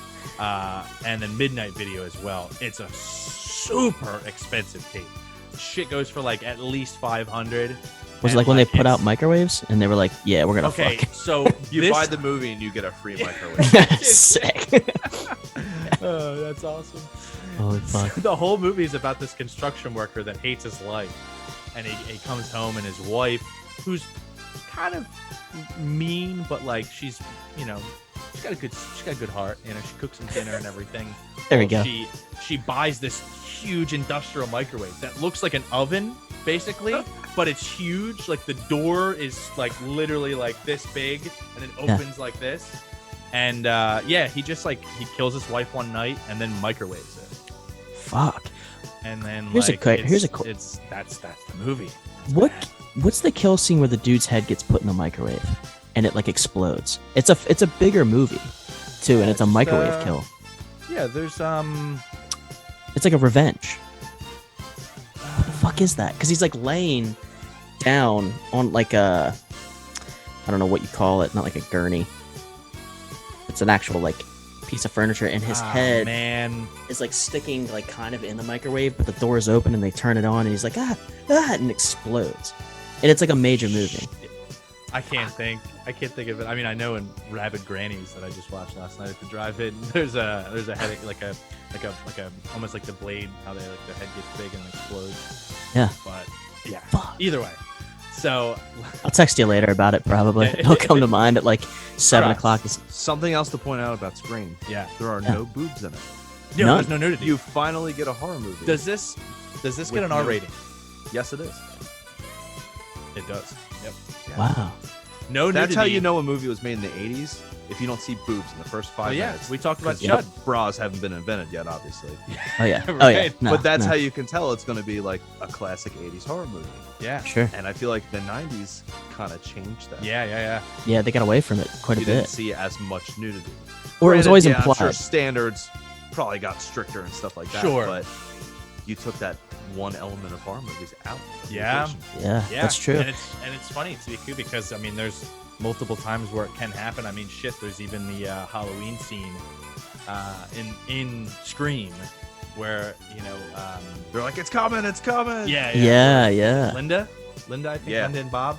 Yep. Isn't that that's Yep. the yeah, and like Linda gets ready like what, I can't get your ghost, Bob, Yep. which by the way I re-listened to our episode on that on Halloween, and we really said that phrase like 100 times, like so many times. We did. Well, it's such a weird line. It is. Yeah. But it's like they almost show that scene, and then like they cut back to the everyone sitting at the couch when like she pulled the sheet down or whatever. Right.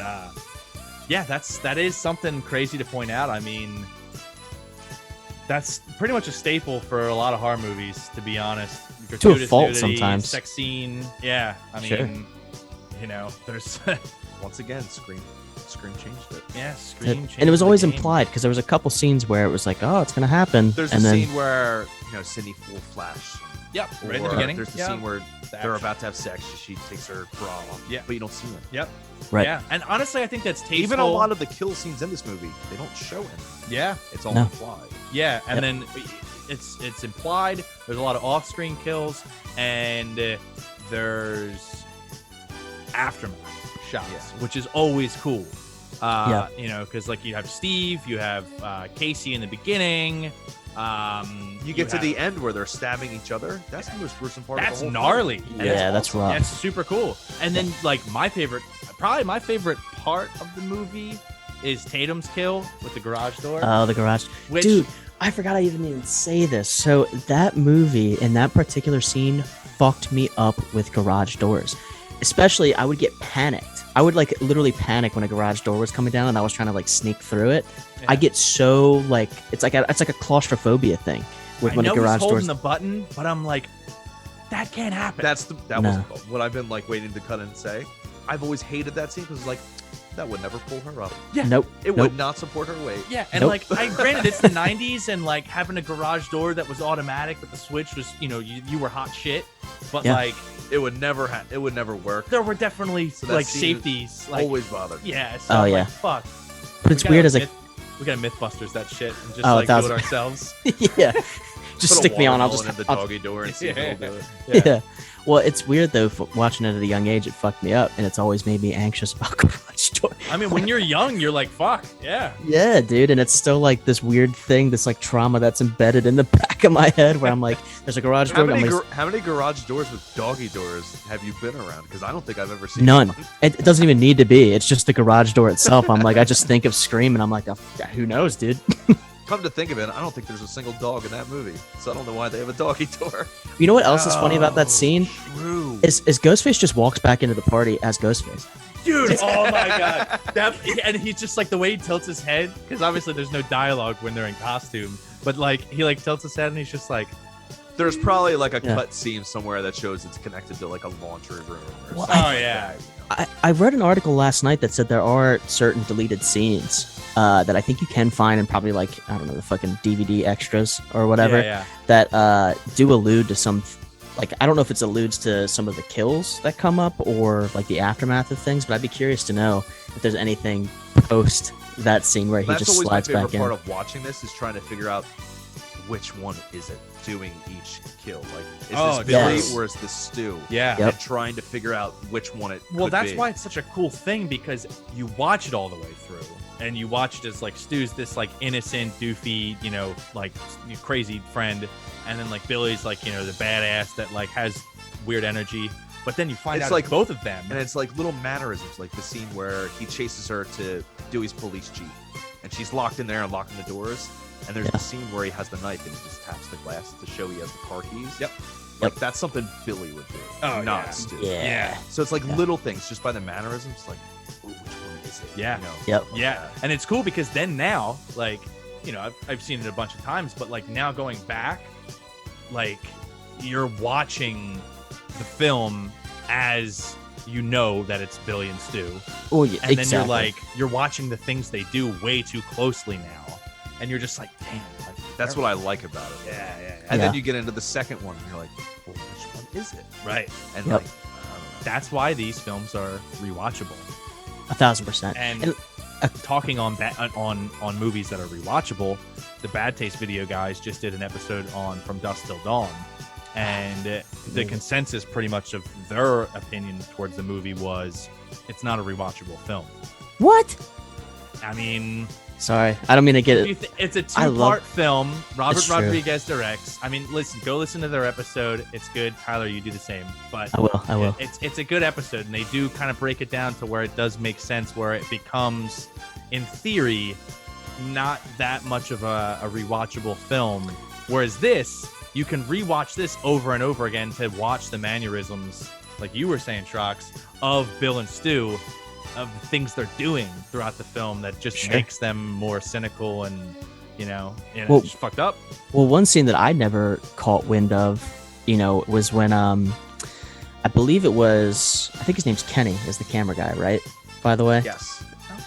Kenny, man. There's little things with Kenny too that like I never noticed until today. Like There's a scene when they pull up before they go to the party. There's a bag of chips out of the truck.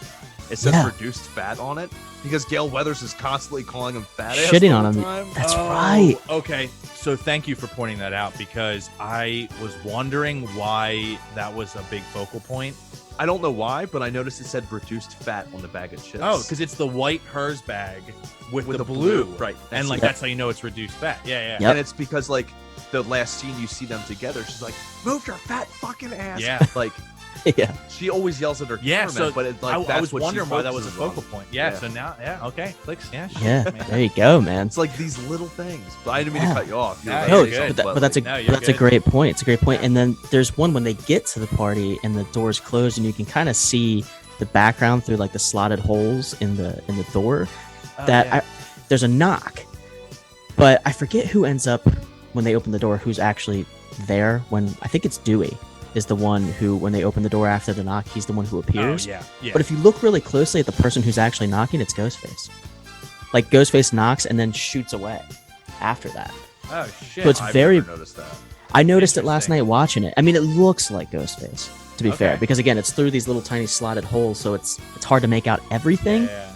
But he knocks, and you can see like there's like a light from where the blade would be, and then you can kind of see the side of his face as he's running away. After all, like the pandemoniums broke out, or before the party started? So that's when him and Kenny and Gale Weathers are actually watching because they have the camera set up at the house. They're starting. They realize they have the delay, right? Okay. Right. I think I know what part you're talking about now. So that's not Dewey. That's Sydney that comes to the van. That's right. Yeah. Yep. But the knock itself, if you watch the person knocking, it's Ghostface, which is weird because you can see the cape and you can see the side of his face. The white he is part. there though, because Kenny gets out of the van and then gets his throat slit. So like that makes sense.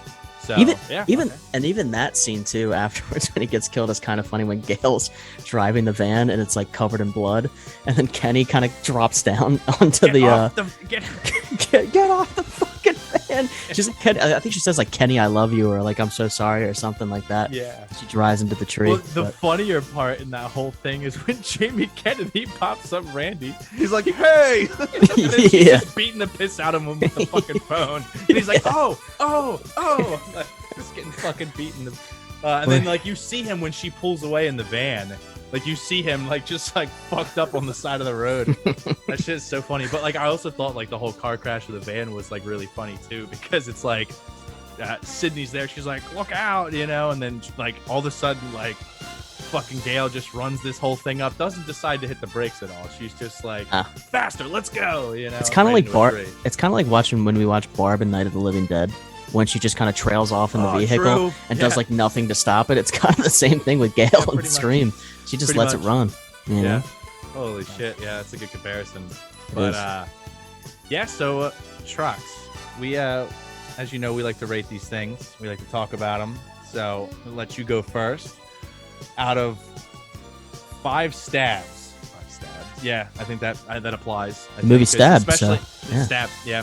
So there you go. But out of 5 stabs, what do you think about this? 4.5. 4.5. Oh shit! Nothing is ever perfect. He's so close. That's right. Nothing's ever perfect in my mind, but this is my favorite horror movie. Okay. I like it. Tie guy. There we go. 5 stabs. Ooh, out of 5 stabs. So I like to be long-winded. That's kind of like the name of my game, is talking and talking. But no, I think we hit on a lot of good notes with this movie. I think the cast of characters, I mean, it's perfect. And again, I don't think there's another movie that's done it so well in terms of the star-studdedness of those characters, whether it's where they were at that time of the film or what they went on to be. It's kind of like Nightmare in a way with Johnny Depp, a little bit in that sense. He was with Nightmare. He wasn't big then, but he became big, right? Yeah. And you could point to a couple characters that sort of made their way through. Nev Campbell, Matthew Lillard.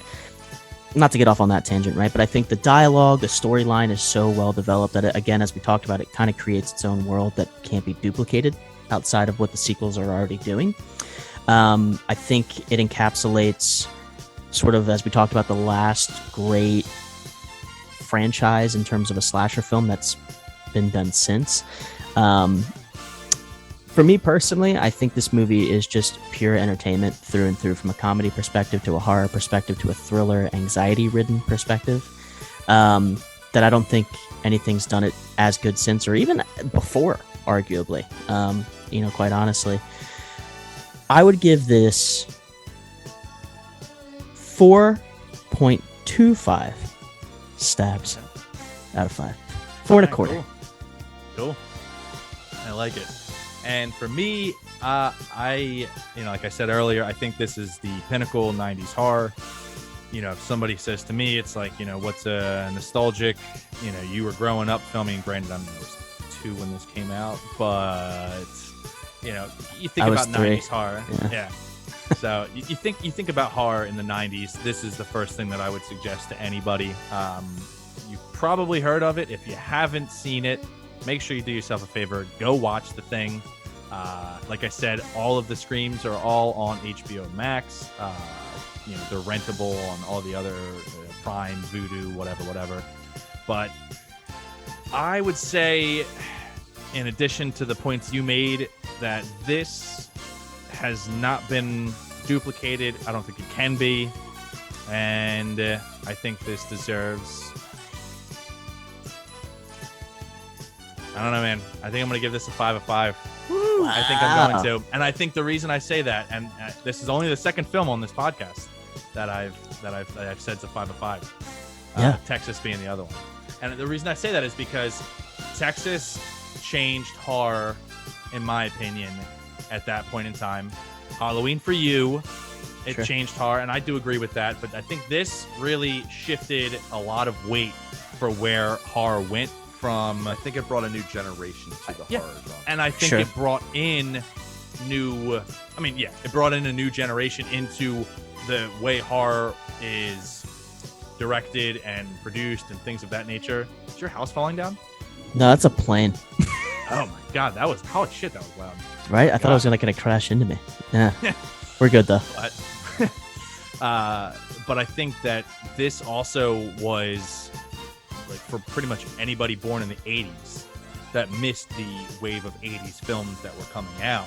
This was their entry into horror, and honestly, this is because what was Blair Witch? Blair Witch was like 99. 99. Yeah, what you could say. 99, somewhere in there. And for me, that movie never did it for me. So, but I love their marketing for it. But at the same time, this just hits so many fucking buttons. And for it bringing in a new generation of, viewers into the horror genre, it talks about so many fucking other movies that when you're watching this, if you don't know about them, you're probably going to be like, I want to know what the fuck they're talking about, so I'm going to go watch these movies. Yep. So I think, I think that's why I give it a 5. And I think you should go watch this fucking movie. I like it. Now, Trox, I'm curious, where's the half? What's the half that's missing for no you? film's perfect. Nothing's ever perfect. That's true. But is there like a specific thing that you're like, could have been tweaked? Yeah, where's all the black people in this movie? It's a little racist, don't you think? It is a very white movie. I'm just kidding. I mean, but to be fair, that wasn't. There's no diversity. There's no diversity. There's in the no film at all. diversity as far as the cast. There isn't. I can't control that. Sure, but movies were all.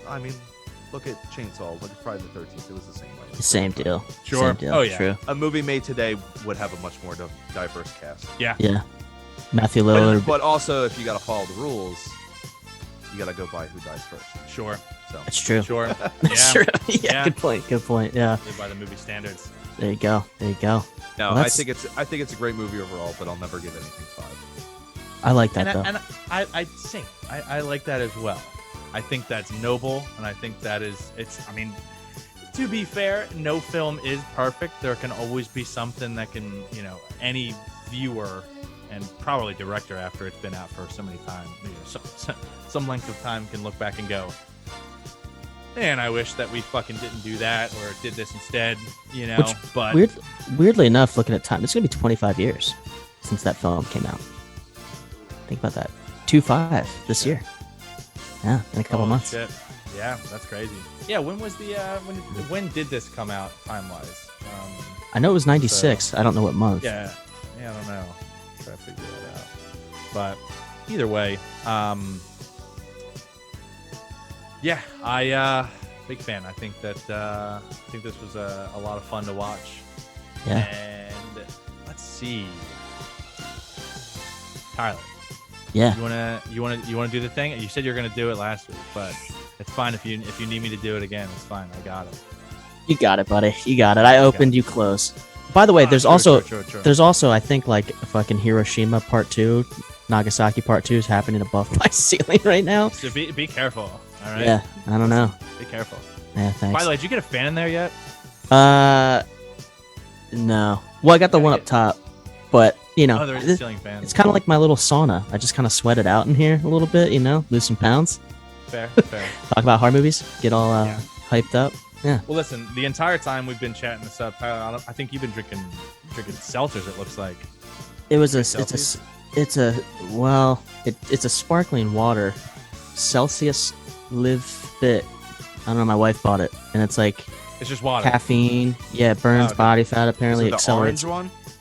It's the watermelon one. Oh, the red. orange one's very good. I've never had that one.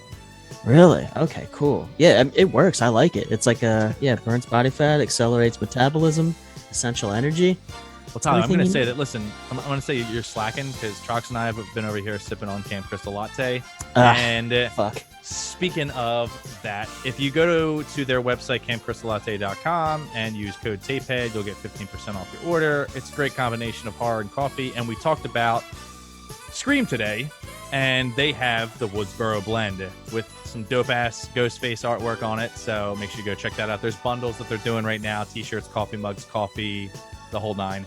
But yeah, Tapehead at checkout, you'll get 15% off. Same deal with Raise, but the code is going to be mended instead of Tapehead. You're going to give it a change. Yeah. It's all right. And then for anybody that's still at VHS Fest and maybe... No, this is going to come out after that, so never mind. Hope you enjoyed VHS Fest, because I'm sure today it's nice and sunny and vendors are out selling and having a good time. But yeah, you will catch us in Philly on the 24th. 24th, VHS swap. Yeah, so there's going to be a VHS swap at the Colonial Theater in Philly on Dauphine Street. I think that's how you pronounce that. It's like, I like that pronunciation. Yeah. But we'll be there slinging all kinds of stuff. We're going to have Tapehead merch, stickers, all kinds of jazz. We'll have tapes for sale. We'll have some laser discs, all kinds of niche fun stuff for you guys to check out. We will, and then also, we're recording this. It's Saturday right now, by the way. But tomorrow is July 11th, which is when we're going to be announcing the winner of our 1K giveaway. Thanks to everybody that involved themselves in it, by the way. Multiple times, too. Yeah, there's been a lot of you guys out there that have entered. I think there's over like 200 entries now, I think, something like that. Something crazy. So whereas last time there was like 60 or 70, which we appreciate all y'all. And but now it's like triple or quad that, something like that. So the wheel is going to be much bigger this time. Oh, yeah, true. Mega wheel. A lot of entries. And then plus there's, for anybody that listened in on last week's episode or whenever. Yeah. It's like last week or the week before. There was the additional entry that you got. And then we totally fucked up, but we're acknowledging it to everyone. I definitely already said in that episode that I watched The Prowler and you watched Hereditary. And and then later in the episode, we were like, later because everybody guessed it. Yeah, I was just like, well, we did kind of give that away, but it's all right. Yeah, that's all right. We'll still acknowledge it. We'll give you the extra entry. But, yeah, absolutely. Well, listen, Trox, is there anything you want to plug, buddy? No. No plugs? No plugs? You ain't got no events or anything coming up? No, I have no events. Okay. I like it. It's all good. It's all good. I work a lot. That's about it. That's good. Well, Trox, by the way, buddy, it's been a pleasure meeting you as well virtually, and yeah, you should come on anytime, man. Just say the word. We'll have you on. All right, that's it. We'll good time. Get a list of movies. Scream 2. Let's go. There we go, baby. There we go. Next podcast right now. Episode now. Yeah. So for the next episode, we will be talking. Actually, this time. Well, actually, you know what? We'll leave it up for. It's going to be one of two movies, so we're just going to have to. Yeah. We're going to have to let you guys figure that one out when it comes out. Now, this is going to come out Sunday, the 11th. And then we're going to have an additional episode come out Tuesday, the 12th. So we're going to have a double episode week. So, Yeah, buddy. and then tonight we're going to be on, or I'm going to be on. Yes. I don't exactly know what it is, but it sounds fun. It's a creature feature, like broadcast, with like 5 other podcasts. Whoa. So, yeah, it seems like it'll be a cool time. It's supposed to be like this. It's called The Big Show. So, always wrestling. There we go. There we go, dude. Listen, Nice. Trox, thanks for coming on, buddy. Thanks for having me. Yeah, thanks for being here, man. Appreciate it. And we'll catch you guys in a couple days, a couple weeks, or whenever you guys decide to come back. I'm Caleb. Yeah. I'm Tyler. And we are the Tapehead Massacre. We will catch you guys later. Later. Nice.